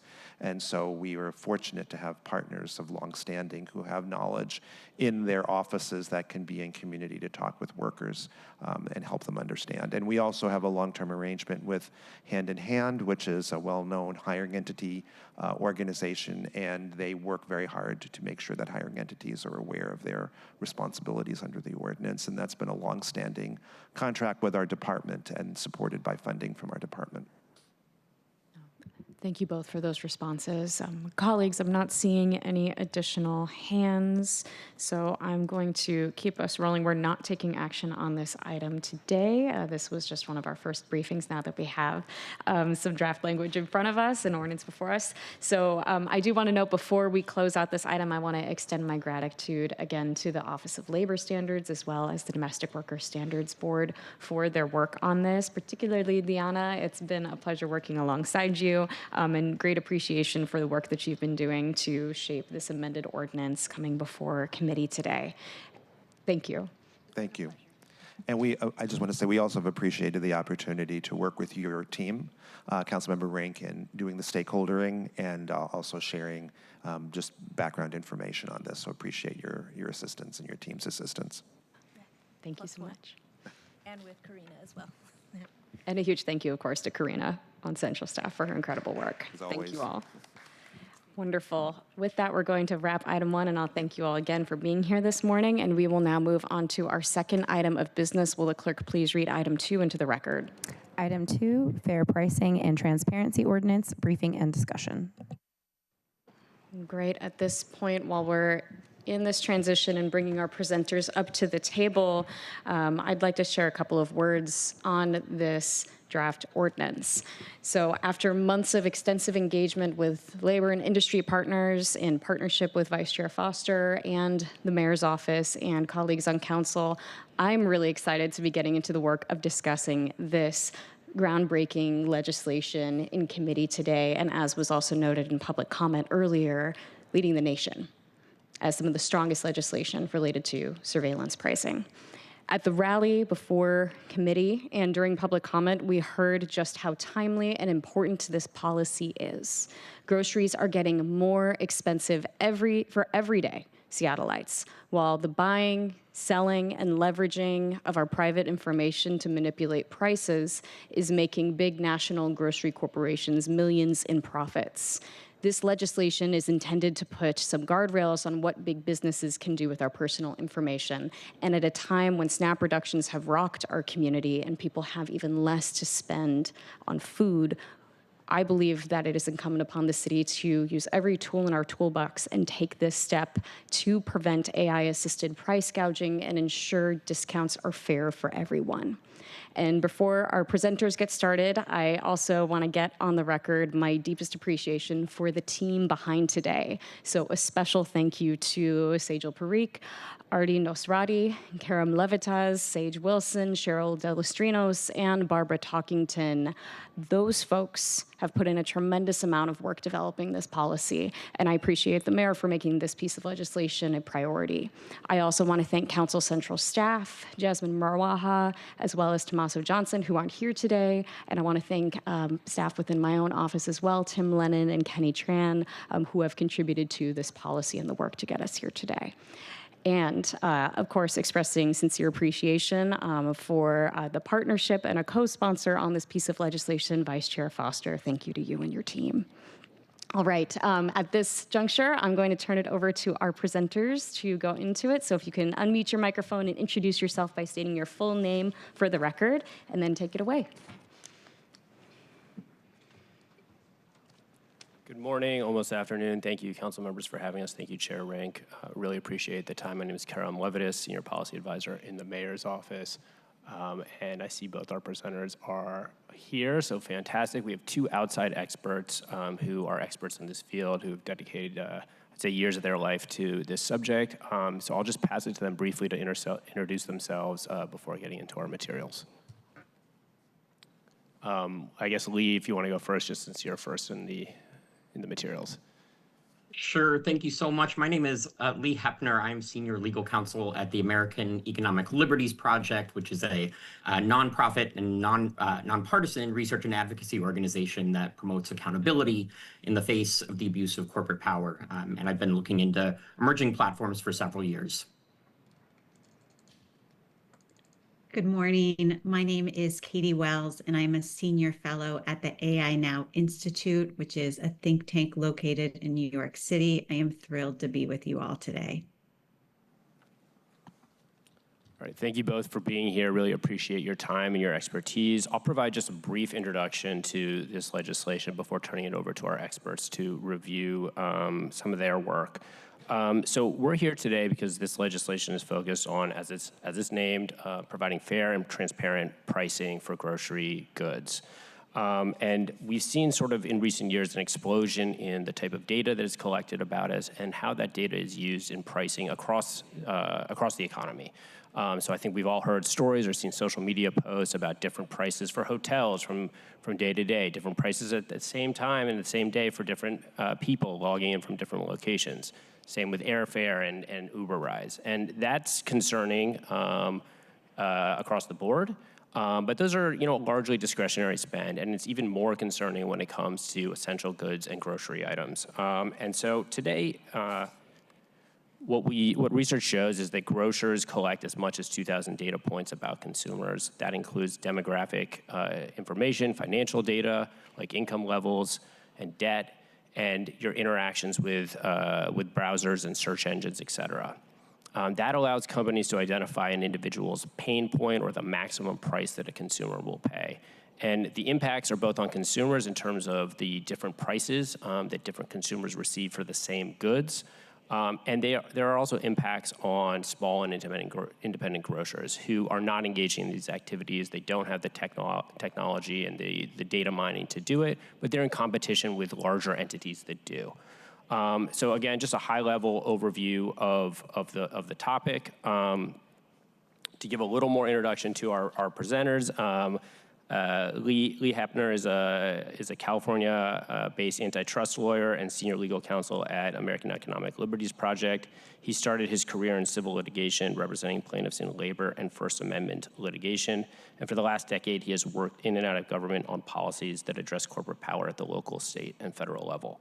And Dr. Katie Wells is a senior fellow at the AI Now Institute. She writes about how technology affects the way we live in cities and conducts qualitative research projects about the gig economy. In 2025, Dr. Wells led a study about the pricing experiments of Instacart, which engendered an investigation by the FTC and the New York Attorney General, and she'll share a lot more about that in her presentation. A quick highlight of our presentation today, Lee will be discussing algorithmic price discrimination background and some of the policy interventions around the country. Dr. Wells will focus on her research and some of the deeper dive information on how this technology works.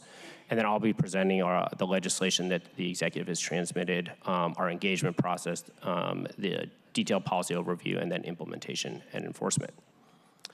So with that said, I will turn it over to Lee. Thank you so much, and thank you, Chair Mercedes Rink and Vice Chair Foster and members for taking up this issue this morning. I think we can proceed to the next slide. Over the past several years, I have studied emerging technology platforms and surveillance pricing, or the targeting of discriminatory prices at individual consumers, even narrow consumer segments based on their private personal information. And I've been part of teams that have crafted legislative responses to this phenomenon, variations of which have been introduced in dozens of jurisdictions at the local, state, and federal levels, which we'll talk about a bit today. As was mentioned in the intro, surveillance pricing is the targeting of different prices at individual consumers based on their private personal information. Everything from your precise location to your social and professional networks, your shopping history, your marital status, inferences about your physical health and financial status, your online browsing habits, even the way your cursor moves on your computer screen. All of this information is being used by technologies that are designed to estimate the highest price any given consumer is willing to pay at any given time. They accomplish what has historically been described as first-degree price discrimination because of the ability to engage in that individualized price differentiation or that price discrimination based on very narrow segments. In an FTC report from early 2025, you see examples where new parents, are targeted with higher priced baby thermometers based on the time of day that they are purchasing them. So if a new parent is purchasing a baby thermometer in the middle of the night, for instance, the retailer may infer that they are in a moment of acute need and will therefore be less price sensitive or willing to pay a higher price. So what economists have long theorized and described as quote unquote willingness to pay pricing drifts really easily into analysis of consumer need or desperation. And so some have referred to surveillance pricing as pain point pricing or desperation finance. Next slide, please. This individualized form of algorithmic price discrimination is inherently unfair and deceptive. It functions by virtue of eroding the notion of a shared price or a prevailing market price. That's the price that you see on the price tag in a grocery store. But to be clear, not all forms of price discrimination are bad. Historically, we have offered senior discounts, student discounts, veterans discounts. Those are all forms of price discrimination.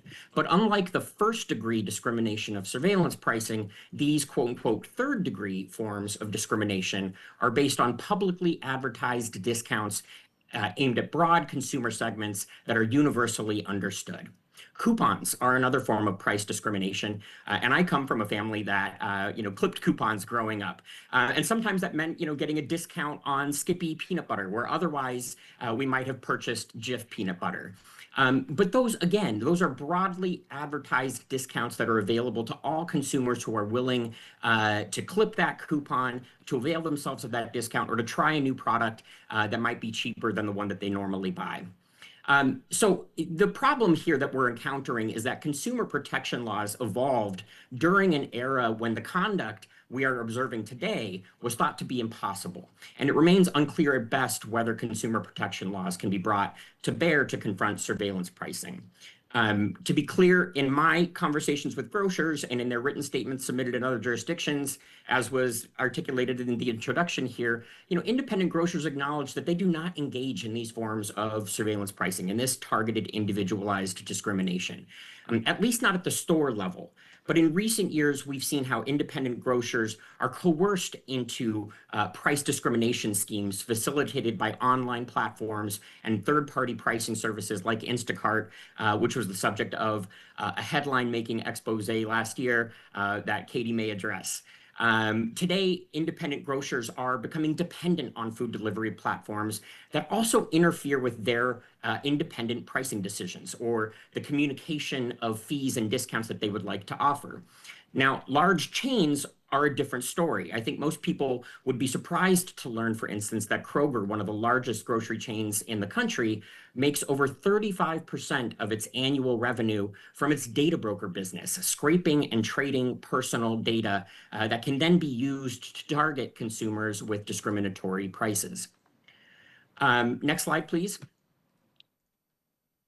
So let's see, where am I at here? Okay, so turning to the policies that are pending in several states and now before this council, I want to be very clear that there is no prohibition in this policy on discounts or loyalty programs. In preparing for this hearing, I saw various statements by trade associations that this policy would prevent them from offering discounts or loyalty programs. And now that is categorically untrue. I think it is appropriate for this council, as several policymakers have done across the country, to articulate that this legislation is designed to protect consumer benefits. It would protect discounts for seniors, students, veterans, and low-income consumers. It would protect coupons and make sure that when you are being advertised a quote-unquote good deal, that is in fact a good deal, and that you're not being induced to purchase something under the false impression that this is something that it is not. The term personalized discounts is a really clever, I think, misnomer for individualized price discrimination. When every person in the marketplace is offered a different discount based on their willingness to pay, we lose the entire concept of a prevailing price against which that purported discount can be compared. So just by way of example, if 10 consumers are offered 10 different prices between $10 and $20, Is the one person who pays $19 receiving a discount because it's lower than $20? Now, I think that that person might be surprised to know that 8 other consumers are paying a lower price for the same good or service. Again, this legislation protects acceptable forms of quote unquote price discrimination, technically price discrimination, that have always existed and which were broadly advertised to the public. They were advertised persistent to terms that were clearly disclosed, like those examples for senior or student or low-income discounts. And then those terms were equally applied to consumers so that consumers could be informed when they are making a decision whether to purchase something at a purported discounted price. Next slide, please. And so this is a reiteration of everything that I've been saying in a more kind of concise form, but the 3 pillars of fair pricing as I see them are predictability. You know what the price of a thing is going to be. The Price is Right was the longest running game show in America for a reason. That was because there was a shared understanding that we know what something should cost. And we've oriented our society around that fundamental premise, that predictability in the pricing. Transparency, you know why something costs the way it costs. You know why a discount is being offered. You know that it is in fact lower than the price that is prevailing in the marketplace that a substantial share of the consumers pay. And fairness. I think that there is a fundamental part of surveillance pricing that erodes the competitive pressure for grocery stores and other retail outlets across our economy to compete for consumer favor by holding out a price to all consumers that is fair and consistent and not being used or not being based on a discriminatory practice. Next slide, please. Several states, as I have mentioned, have begun banning surveillance pricing that uses personal data to charge more. I will note that this slide makes reference to a bill in Maryland that we actually ended up opposing really strongly because what that bill did was it created very broad, undefined exceptions for things like loyalty programs for quote unquote lower prices, which cannot be discerned in a marketplace where every price is different, for personalized discounts, which again are nothing different than a discriminatory price setting practice. So we ended up opposing that bill. But nevertheless, the states have become factories of innovation on this policy. And I would actually point to Colorado as a nation-leading example of a bill that really got this right in protecting discounts and protecting loyalty programs. And next slide. And this is just a visualization. I believe this is out of date at this point, but this is from a website that we put up called Fair Price Fight, because many other states and cities have since introduced policies aimed at addressing surveillance pricing. Federally, I'm aware of at least 3 bills by Senator Gallego, Representative Kassar, and Representative Tlaib that all aim to address surveillance pricing. So Seattle, while at the cutting edge of this policy, is also in good company with policymakers across the country who are recognizing the harms of personalized price discrimination. And I'll conclude my comments there. Thank you so much. Great. Thanks, Lee. And thanks to everyone for this opportunity to speak about this unfair practice and how we as researchers have gone about documenting it. But first, I want to share a bit about how I ended up going down this rabbit hole of algorithmic pricing discrimination. It was a Tuesday evening, I will tell you, Tuesday, May 7th of last year, and I was doing what most parents do after their kids finally go to bed. I was shopping online for groceries. Next slide, please, Karen. One of the items I often buy online is a specialty gluten-free vegan banana bread mix. My son has allergies to egg and wheat, and so this mix is often magical. The price, however, is not, and I often compare how much this Go-Nanas banana bread mix costs at Target, Safeway, Whole Foods. On this particular Tuesday night last year, I started to place an order for this item on my computer, but I got distracted, life happened, and then I tried to finish up the order on my phone. And here was the problem.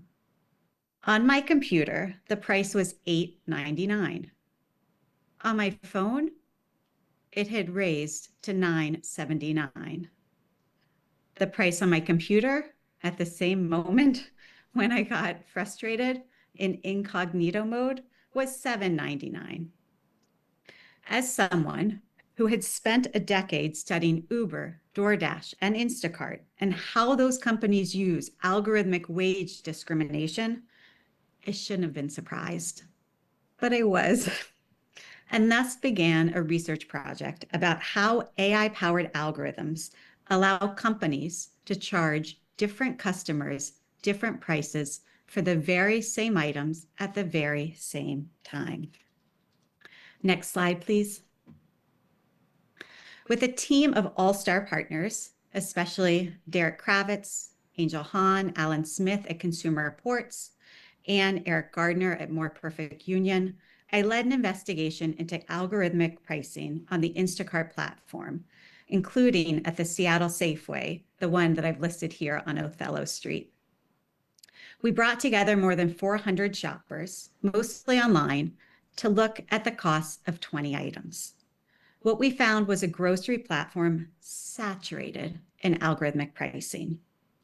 Next slide, please. Nearly 75% of the items had multiple prices. A package of Oscar Mayer deli turkey had 5 different prices across our shoppers, same with a box of wheat thins. Some of the prices differed by as much as 23%. Our investigation became the subject of an Emmy-nominated video by More Perfect Union that I've taken a picture of here. And this video has amassed more than 10 million views.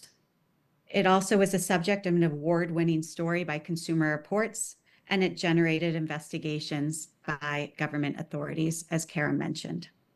Next slide, please. Our findings and those of a growing body of research resonate with so many people because we still, as a society, however fractured, still hold dear a set of values about what's okay in the marketplace. Algorithmic pricing discrimination sets fire to those values and to those rules. It feels terrible to see our values, our ideas about fairness, and our commitments to the common good go up in flames. Next slide, please. One of the participants in our Instacart study from Consumer Reports put it this way. Alex Tolley said, quote, "They say there's a price to being disabled or old, and that seems to be the case here. I worry that once I get older, I won't be able to fully appreciate the price games they are playing. I'll be very vulnerable, and they will basically be screwing me out of my money." Next slide, please. Recently, I was at my neighborhood Safeway store picking up paper plates for, I think it was a block party. Okay. I pulled out my Safeway app to get the coupons because that's where coupons are these days. And an older woman was in the paper goods aisle too. And so I was nosy and I said, "Oh, what do you got prices for paper plates?" And sure enough, we looked just this one day and we shook our heads because what we saw were different prices from the coupons, different coupons. And here we can cue the Loyalty Trap work by Sam Levine and Stephanie Wynn. We shook our heads at the unfairness. Next slide, please. This week at a Senate hearing where Lee Hepner testified, we heard that Walmart has patents to check the heart rate of shoppers. And someone this morning in Seattle testified that they had heard that news too. Retailers have invested heavily to develop technology to do algorithmic pricing discrimination. They've told their investors in their statements, they've gotten the patents. The evidence is growing and clear. It's up to us, though, to say no to algorithmic pricing discrimination. We can and must choose otherwise. Algorithmic pricing discrimination is not the ingredient of a decent community. Thank you.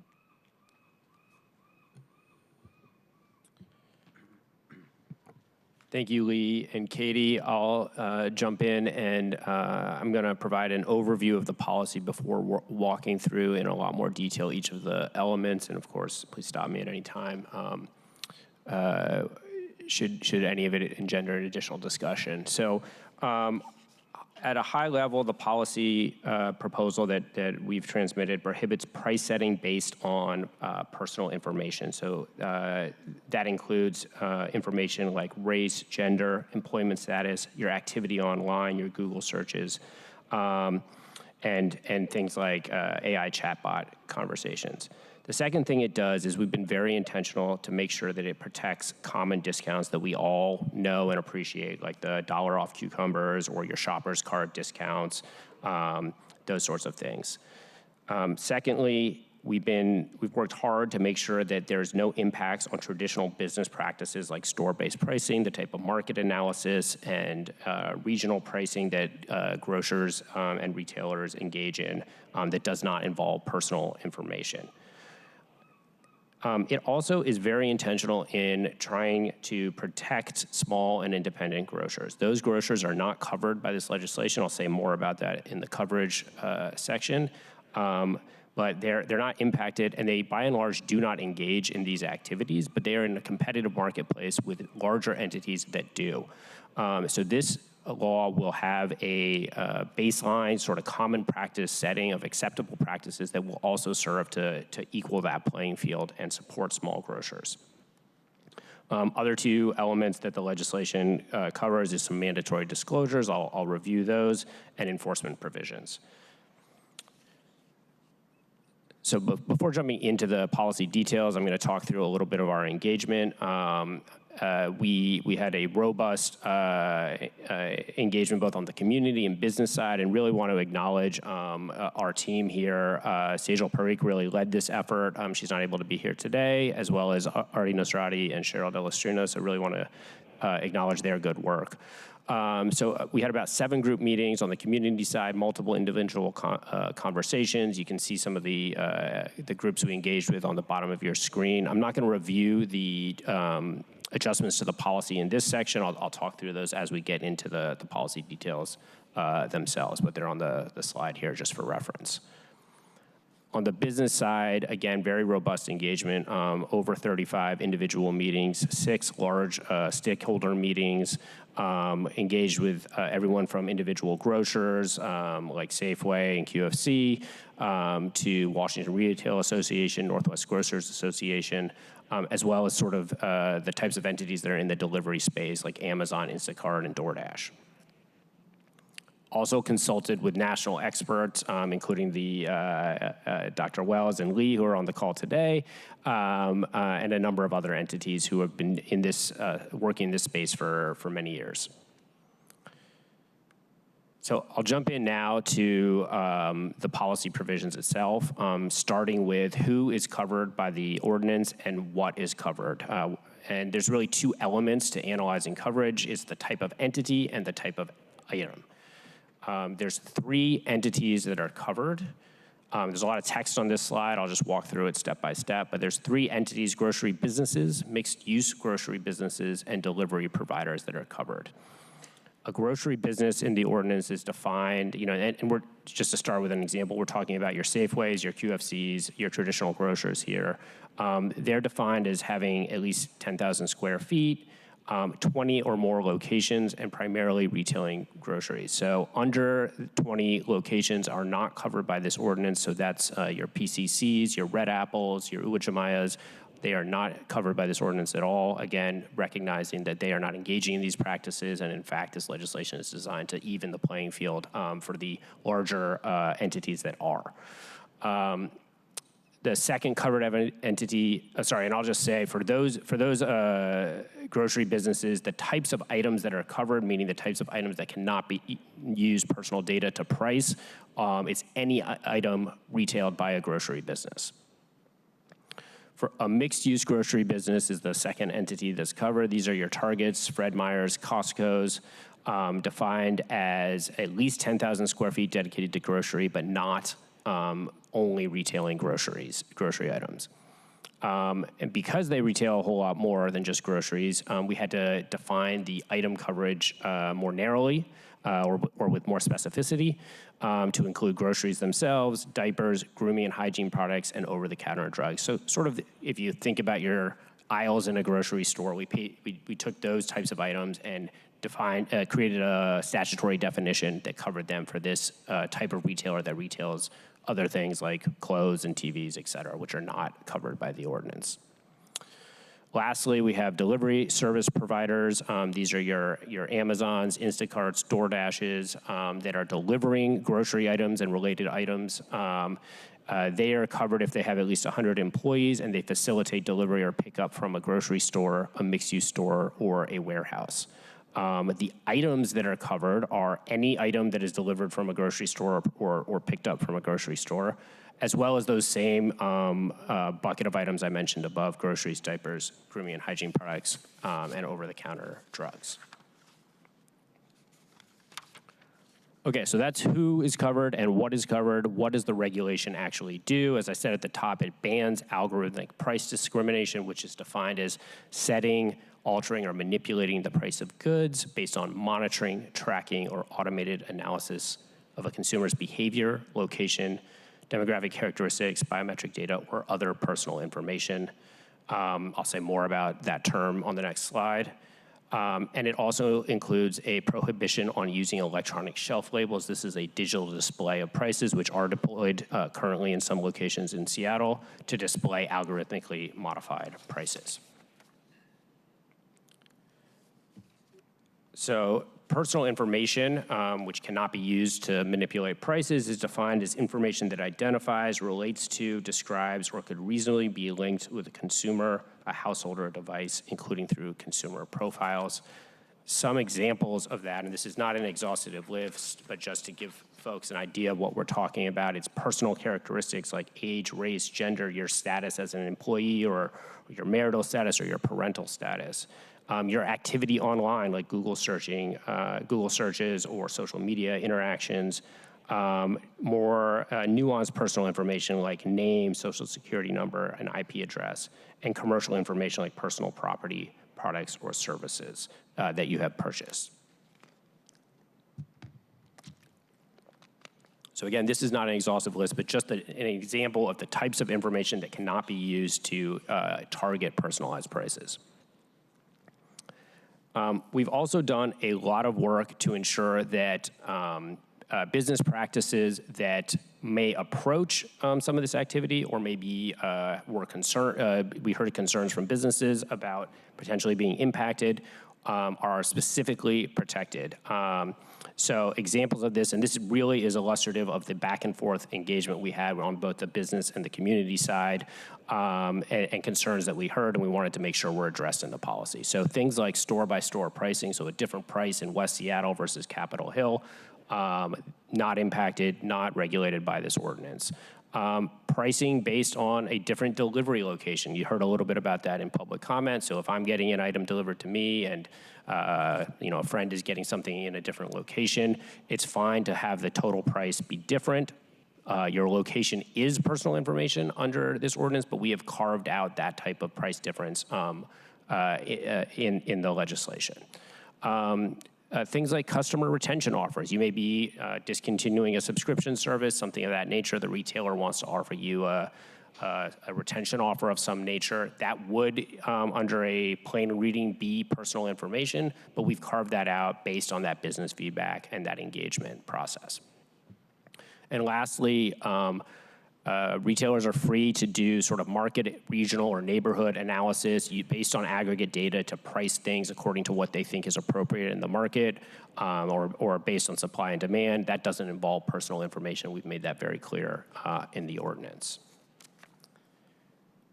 Similarly, we've worked really hard to make sure that the ordinance protects common everyday discounts that we all are familiar with. And I'll just say the examples on this slide are things that I have personally bought in the last 2 weeks and discounts that got me to put something in my basket. So everyday discounts like the $1 off cucumbers or the $4 off coffee, not impacted by this ordinance, perfectly acceptable. Loyalty club discounts are also permissible and if they're made available to all members.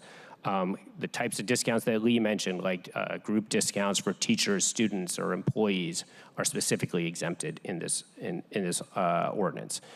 There's also a carve out for signing up for a promotion or a mailing list or bulk purchases. Those are permitted. Things like manufacturers, coupons, and discounts based on prior purchase history, subject to some details that I'll talk about on the next slide. And so this kind of sounds like a whole long list, and it is, and that's reflective of the engagement and the back and forth we've had to make sure that we are really targeting this ordinance towards the core purpose of not protecting personal data in pricing decisions and not impacting these types of other discounts that we've heard from retailers are important, that we've engaged with community to hear that there are not significant concerns about, and making sure that we're tailoring policy to sort of what is the reality in the market and in terms of community concerns. So the last point about prior purchase history. Excuse me, these are discounts that you may be offered because you bought a product in the past. Retailers want to offer you some sort of discount based on that. We've heard these are important to retailers. We've heard also from community that some folks have received these and appreciate them. But that is personal information and personal targeting. So we want to allow that practice, make sure there are some guardrails. And so what the ordinance provides is that you can offer a personal discount based on your prior purchase history if it is based not on individualized pricing, but placing consumers into defined tiers. And so to give an example, let's say I purchased Diet Coke last week. If I'm offered a discount based on that last week purchase, it needs to be offered to everybody who meets those criteria. If I haven't bought Diet Coke in 2 months and the retailer wants to get me back on that Diet Coke train, they can offer me a discount as long as everyone who's meets that pattern also receives the same discount. So getting to the end here, there's a number of disclosure requirements in the ordinance. So if you are offering a discount based on a group like teachers or veterans or employees, you need to you need to disclose what are those groups, how do you qualify, what is the definition. If there are discounts based on signing up for a promotion or a mailing list, again, those need to be disclosed, and those consumer tiers I mentioned need to be disclosed as well. So sort of wrapping up here, jumping into enforcement and implementation. Enforcement is envisioned to be by the city attorney's office, who can file a lawsuit to enforce violations, as well as a private right of action to make sure that consumers have an ability to advocate on their own behalf. This is the type of regulation and violation that will have different levels of visibility, and so having that private right of action as an accountability mechanism is really important. For implementation, and I'll just note, there is no agency enforcement envisioned in the legislation as transmitted. FAS will have rulemaking authority and will be doing outreach and education. Our fiscal note includes $175,000 of one-time funding for that, of one-time funding needs for that. No additional FTEs are needed to implement this ordinance. And then we've scoped a effective date of September 1st, 2027 to give FAS the time to do that rulemaking and to give regulated entities a pretty long runway, really a year, to understand the ordinance and to build their compliance systems to implement it. That concludes the presentation. Eager to take any questions or answer anything that we can. Thank you all for the presentation today. It was tremendously thorough and just particularly illuminating for me, so really appreciate it. Colleagues, I'm just going to jump in and take us back to slide 30 very quickly, because I know from our conversations we had with industry, it was really important that we were crystal clear in our legislation, that we state explicitly in the definition of algorithmic price discrimination that this bill does not affect discounts applied to particular groups like seniors, students, and veterans. And we took that feedback and baked it into the legislation. But it's so funny, I'm getting these texts that I didn't sign up for saying that the government's trying to take those away. So Karam, could you clarify clarify what kinds of ordinary discounts and promotions would still be allowed under this legislation? Yeah, I mean, it's really the laundry list here on the slide. So the store-based discounts that we all encounter and that got me to buy the coffee last week that you see in the grocery store, not impacted. If there is a discount that's only available through your shopper's cart, perfectly fine. Group discounts, signing up for lists, manufacturers' coupons are all permissible, and even that prior purchase history discounts are also protected. Mm-hmm. Would this legislation prevent a grocery store from lowering prices or offering discounts to customers? No. Does this ordinance regulate the price a grocery store can charge, or does it regulate the information a company can use to determine that price? To the second question, only if it uses personal information. They can use aggregate data, they can use supply and demand data, the sort of typical market pricing that we've seen for decades, not impacted. They cannot use your personal data to set an individual price. That's really the core of what the legislation does. And would retailers still be allowed to change prices based on ordinary business factors such as wholesale costs, inventory, seasonality, or store-wide promotions? Yeah, absolutely, and it doesn't affect sort of point-in-time pricing. They can discount a product at the end of the day. The bread's going stale. That's not impacted. Again, it doesn't involve personal information, so that it's just not outside of scope of the regulation.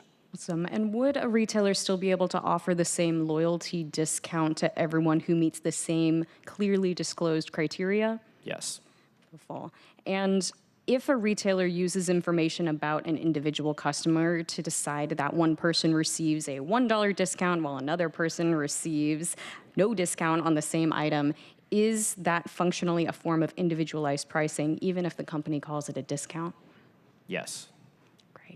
Thank you. Thank you for that. And colleagues, I'd like to open it up now to you for questions that you have about the draft legislation.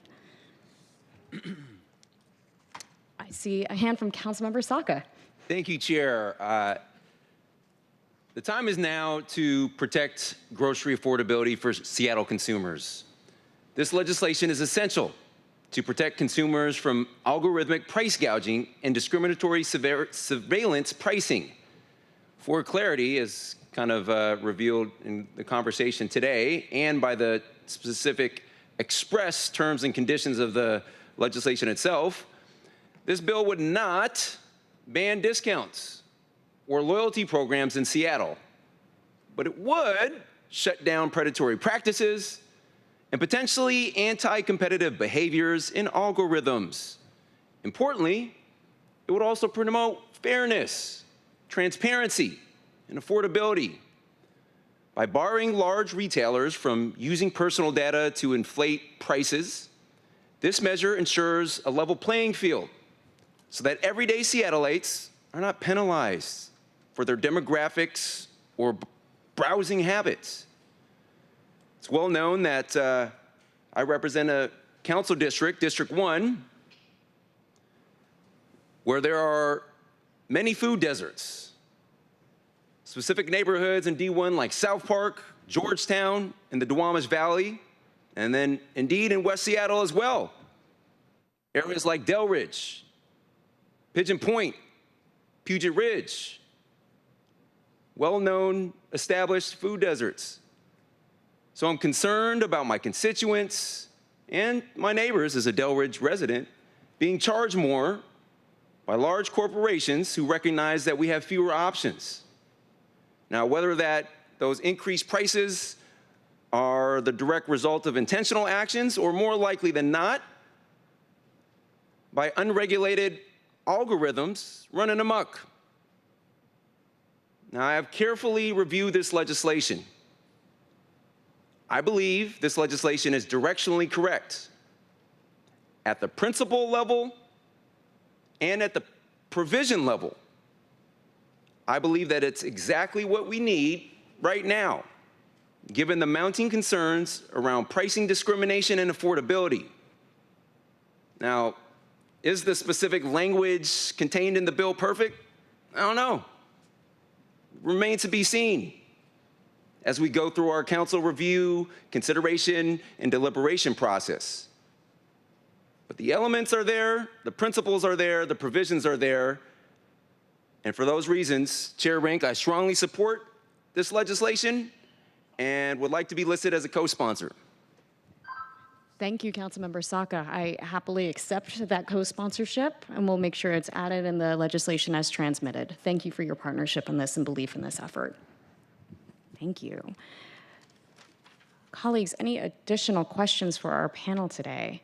Vice Chair Foster. Excuse me. Thank you so much, Chair Rink. I really appreciate your leadership on this, and I just want to thank you for bringing this forward, and I'm so proud to co-sponsor this with you. I also want to express my appreciation to the mayor and to her staff, and Karam, you've been in front of us a few times on policy, so to you especially, I'm sure it's been very long days for the last several months for you, so thank you so much.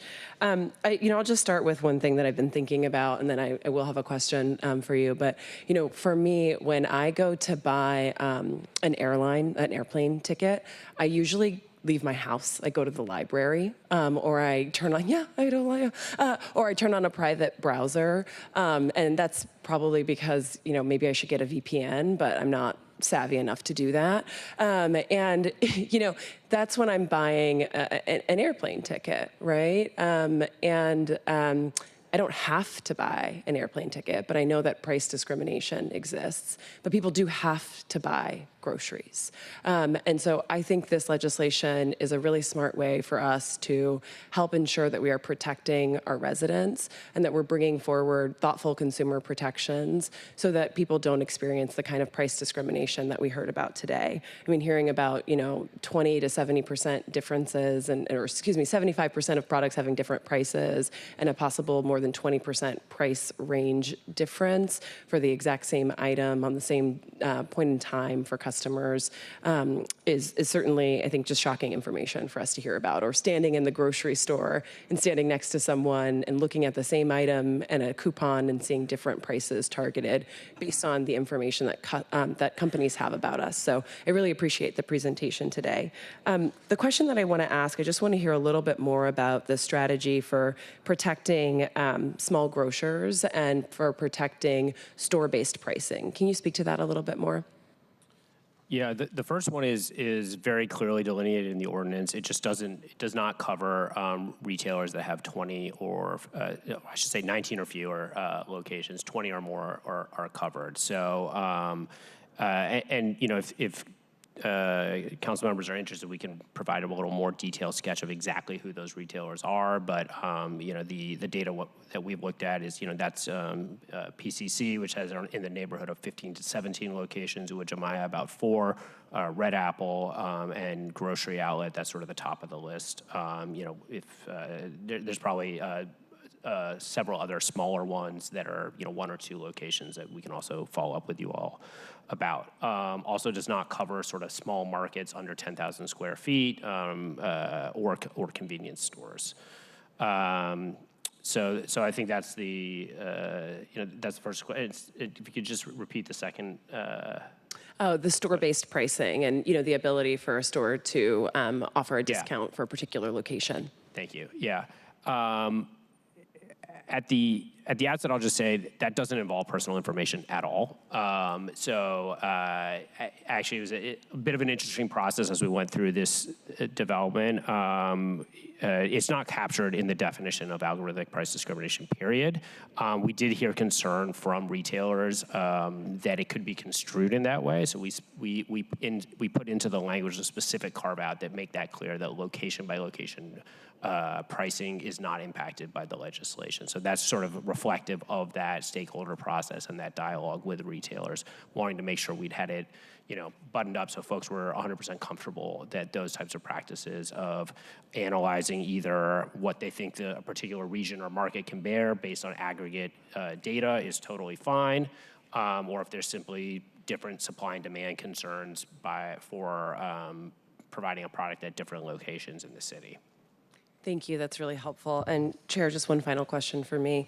One thing I've noticed just as a mom who buys stuff in the city is increasingly going into grocery stores and seeing the electronic shelf labels. They kind of just stick out when you see them. The first time I saw them, I was like, what's this? What's going on here? And you know, certainly I think there's questions that they raise, but my understanding is this legislation does not ban those shelf labels, so stores will still have the ability to do those. It's just that we're banning the use of those labels for algorithmic pricing. Is that correct? That's correct. We know that, again, reflective of the engagement process we had. We know that some retailers have already invested in this technology. They're rolling it out.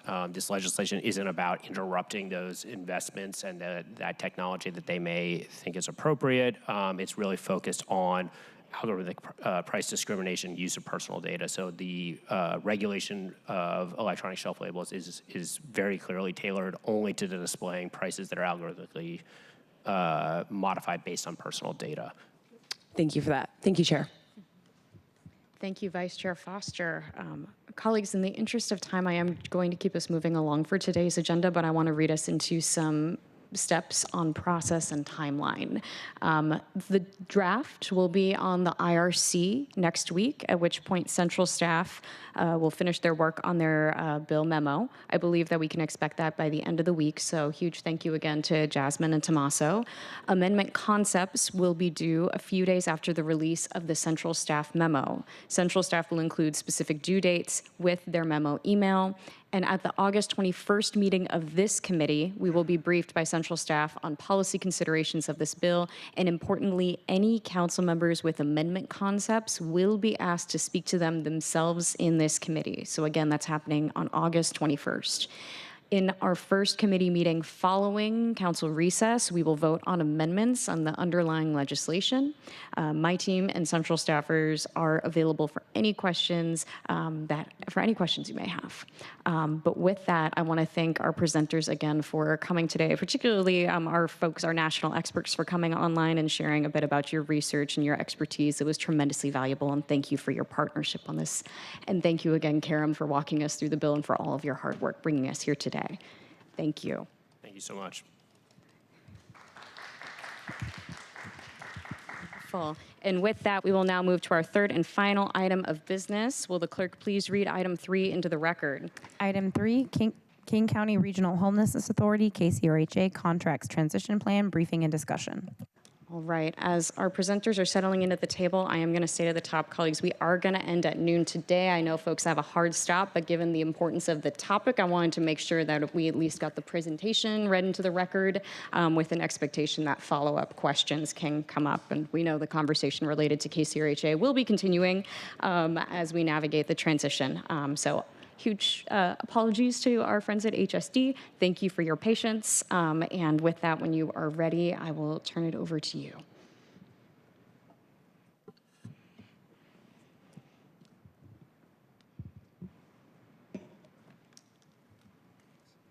Great. Good morning. For the record, Mark Ellerbrook. I'm the Director for City Governance and Human Services in the Mayor's Office. I'll have the other folks introduce themselves, and then we will get started. Good morning, Tanya Kim, Director of the Seattle Human Services Department. Chris Clayson, Deputy Director, Human Services Department. Great. Well, thank you very much for having us today. Thank you, Councilmember Rink, for the introduction. We are here to talk about King County Regional Homelessness Authority and the set of steps that we are going through specifically today related to the contract transitions plan. So we will walk through those steps and happy to answer questions as we go through it. So we're going to talk about guiding principles and key considerations that we have considered, I think, us together with King County and other partners, stabilizing and right-sizing the King County Regional Homelessness Authority, our contract transition plan, HSD staffing, and then we will answer questions.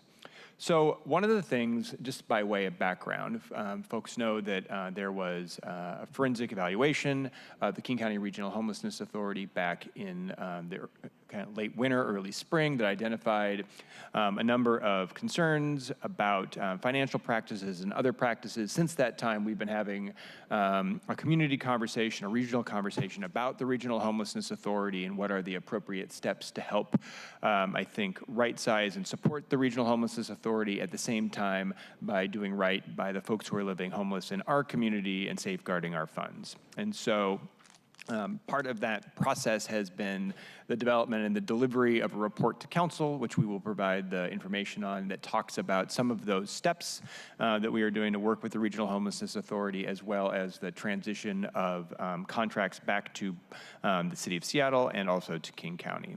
In doing that, we considered a number of guiding principles to make sure that that set of processes, in fact, was true to our regional values.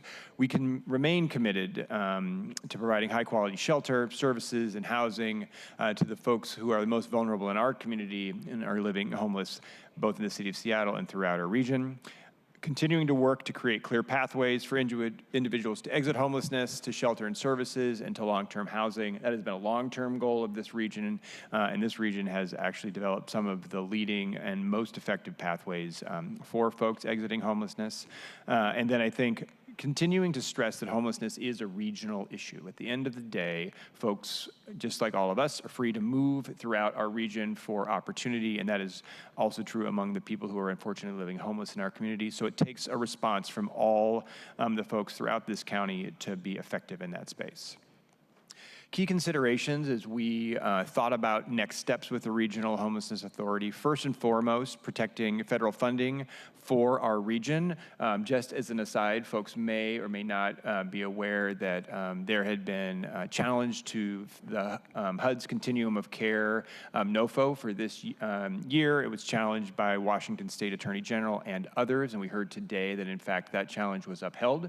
So the Continuum of Care NOFO that HUD issued that really changed the priorities for homelessness response, moving away from proven strategies like permanent supportive housing to things like transitional housing with requirements. That NOFO has actually been struck down, and HUD will need to consider or reconsider how they move forward. So that, frankly, for how we respond to homelessness in this community is a positive.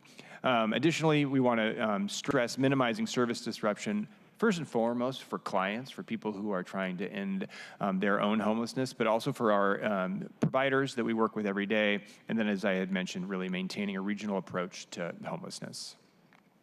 So where we are kind of have been and where we are going, folks may remember early in July, Mayor Wilson and Executive Zahalai announced a plan to stabilize and right-size the King County Regional Homelessness Authority. This followed up the forensic evaluation that I already discussed.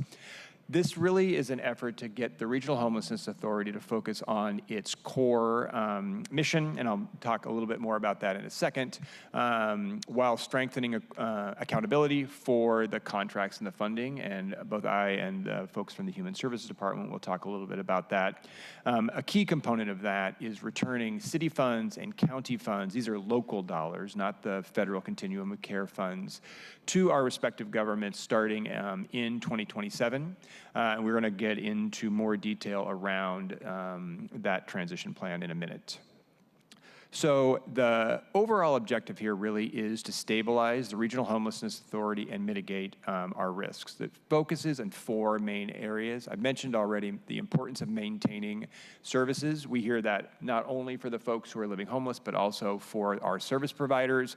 We need to have shelter, permanent supportive housing, outreach services continue to be available for folks and have no break in service. Providers certainly need to continue to receive their payments, and stability here remains a priority, something that we have heard from advocates, from providers, from folks representing the homeless themselves.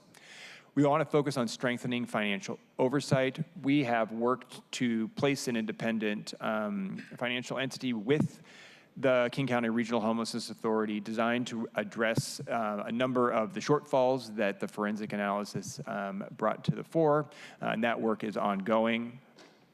We've looked at, continue to look at things like monthly reporting and internal controls. These are a couple of the things. I won't go through each component here because I know we are also a little bit short on time, but we are working to address the audit findings with corrective actions. And then because the federal funding is so key to our region, we want to make sure that we are stressing compliance and being proactive in how we look and administer those federal funds. Last slide that I will talk to, and then I'll turn it over to folks from the Human Services Department.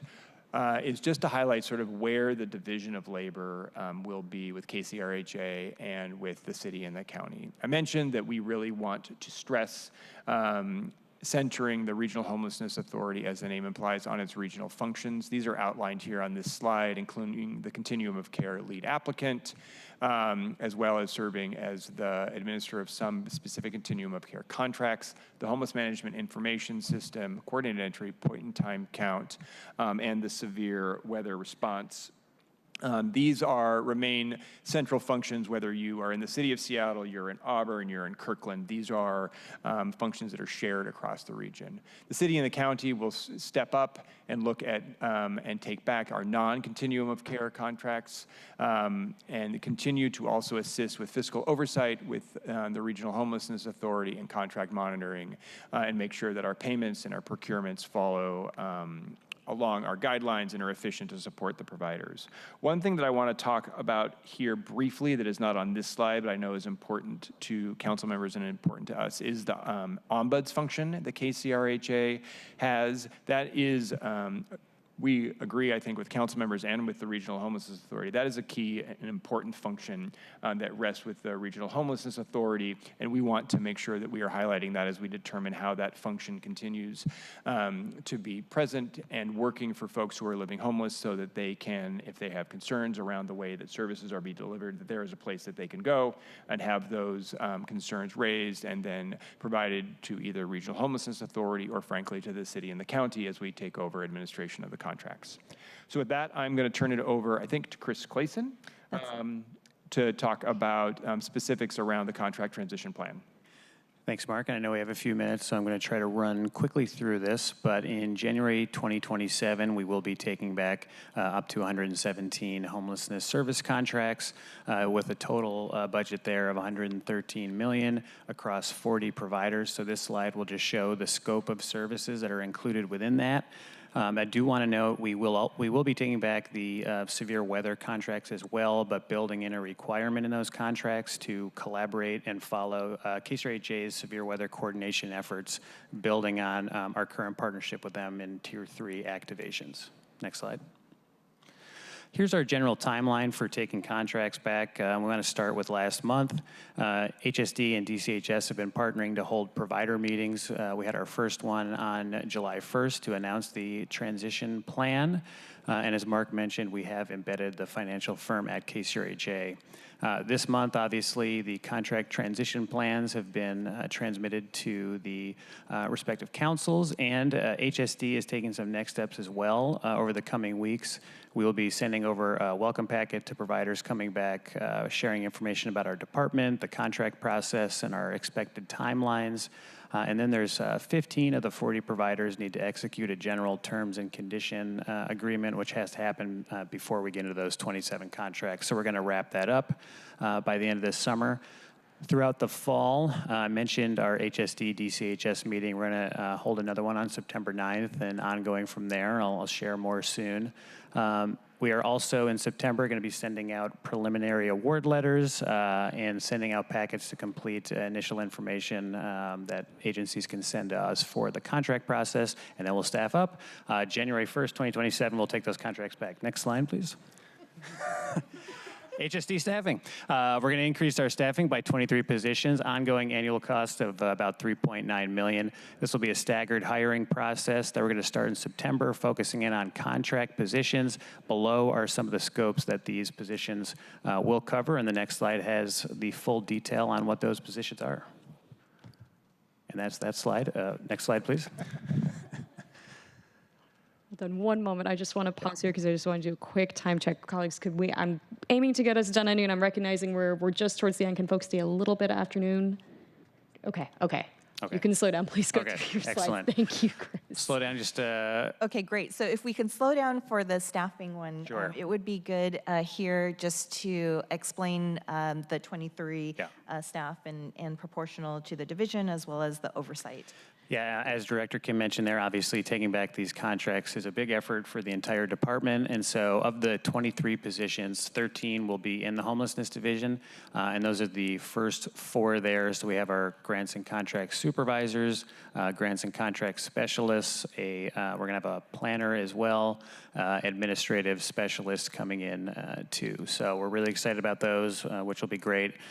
We also have in our business operations team, a strategic advisor will be coming on to support contracting and process improvements generally, so that we're strengthening our internal monitoring compliance efforts with these additional contracts. With these increased staffing levels, bringing in a personnel specialist and HR to support that, as well as the aforementioned administrative specialist who will be in our homelessness division. And then I just want to call out, we have a number of accountant positions as well who are going to focus in on fiscal oversight, monitoring, and quality assurance. A little more legroom on this in terms of that staggering hiring plan. Anticipate bringing these folks on in early 2027. So supporting all this transition work is, again, our continued partnership with King County, and that's really to ensure we don't return to the fragmented system that existed before KCRHA. HSD and DCHS have been coordinating a work group with KCRHA to ensure a smooth transition occurs for providers and clients, and I want to thank the KCRHA staff for being responsive to requests for contracting and funding information. It's been a good effort thus far. As mentioned earlier, we are also having co-hosted provider meetings led by HSD and DCHS, really to provide the opportunity to share updates on the contract transition plan and continue to gather feedback as that occurs. We, again, have hosted 2 of those meetings in July. Next meeting is planned for September 9th that will get more into the details about our respective contracting processes. And from that point, we are going to continue a monthly cadence into Q1 2027, then transition to bi-monthly through Q1 2028. Alongside these efforts, we will also be having a series of conversations about regionalism and the path forward, and I'll turn it back to Mark for that. Yep. Thanks, Chris. So last slide for the presentation, and then we will be ready to take questions. As Chris mentioned, we are going to start this fall into early 2027 doing regional reset conversations, and those are going to be done together with KCRHA and King County. I think it's a good time, considering we've been doing KCRHA for about 6 years, to consider how has this worked, how could it work better, how do we continue to engage with local jurisdictions as they evolve and change, how they respond to homelessness, and then where does that not only put the KCRHA and their future role, but also the city and the county. So we've kind of highlighted some of the groups that we will make sure that we are connecting with. I won't list them all here, but you can see that it's a pretty comprehensive process that we'll be going through. And I will stop there. Happy to answer questions. Thank you all so much. I know that was a lot of ground to cover, so great appreciation to you all for doing it quickly. Sorry, Chris. That's okay. I thank you, colleagues, too. It's my understanding we'll be able to maintain quorum till about 12:15-ish, so Councilmember Sack will be joining us virtually. Thank you. And so we do have some time for questions, so I am going to open it up for any questions on the presentation. Vice Chair Foster. Thank you so much, Chair Rink, and thank you to all of our presenters. And just, I'll do a special thank you to Chris for that, just seasoned walkthrough there. So I have a couple of questions that I want to ask just to get a little bit more clarity. So I appreciate the point in the slides, and I think it's on slide 10, around the $3.9 million in cost for contract administration. And I want to get clarity, is that additional cost, or is that cost that is included within the $112.8 million existing contracts? Yeah, that's correct. The annual cost will be included within that existing budget line. I think as we look to bring these folks in Q4 as well, that will be looking at some underspend that we have as well. But you're correct. And I see Director Kim wants to. So we received those emergency pockets for 2026, and you will have specific information in the biennium budget that will be proposed shortly. But this is what we're working with right now. Okay, got it. And sorry, I said, is it this or is it that? And then Chris, you said you are correct. And so I'm not sure which one. You're correct in that it will be brought from the existing homelessness budget we have, the 3.9, the 113 million. Okay, got it. The 3.9 is included within the 113 million. Yeah, and I would say the 113 on that slide, sorry to be, hopefully this isn't too confusing, that's related to the contracts. We did not include the administrative funding currently at KCRHA for that, but that is also what we'll be looking at, so. Okay, understood. Thank you for that. And then the other question I want to ask is, so I know that the plan that you're presenting is to bring those contracts back and then to make sure that we are still sustaining KCRHA because there's just a critical function for continuum of care. And can we just speak to the approach that you're taking in terms of making sure they have the administrative capacity to continue in that important leadership role?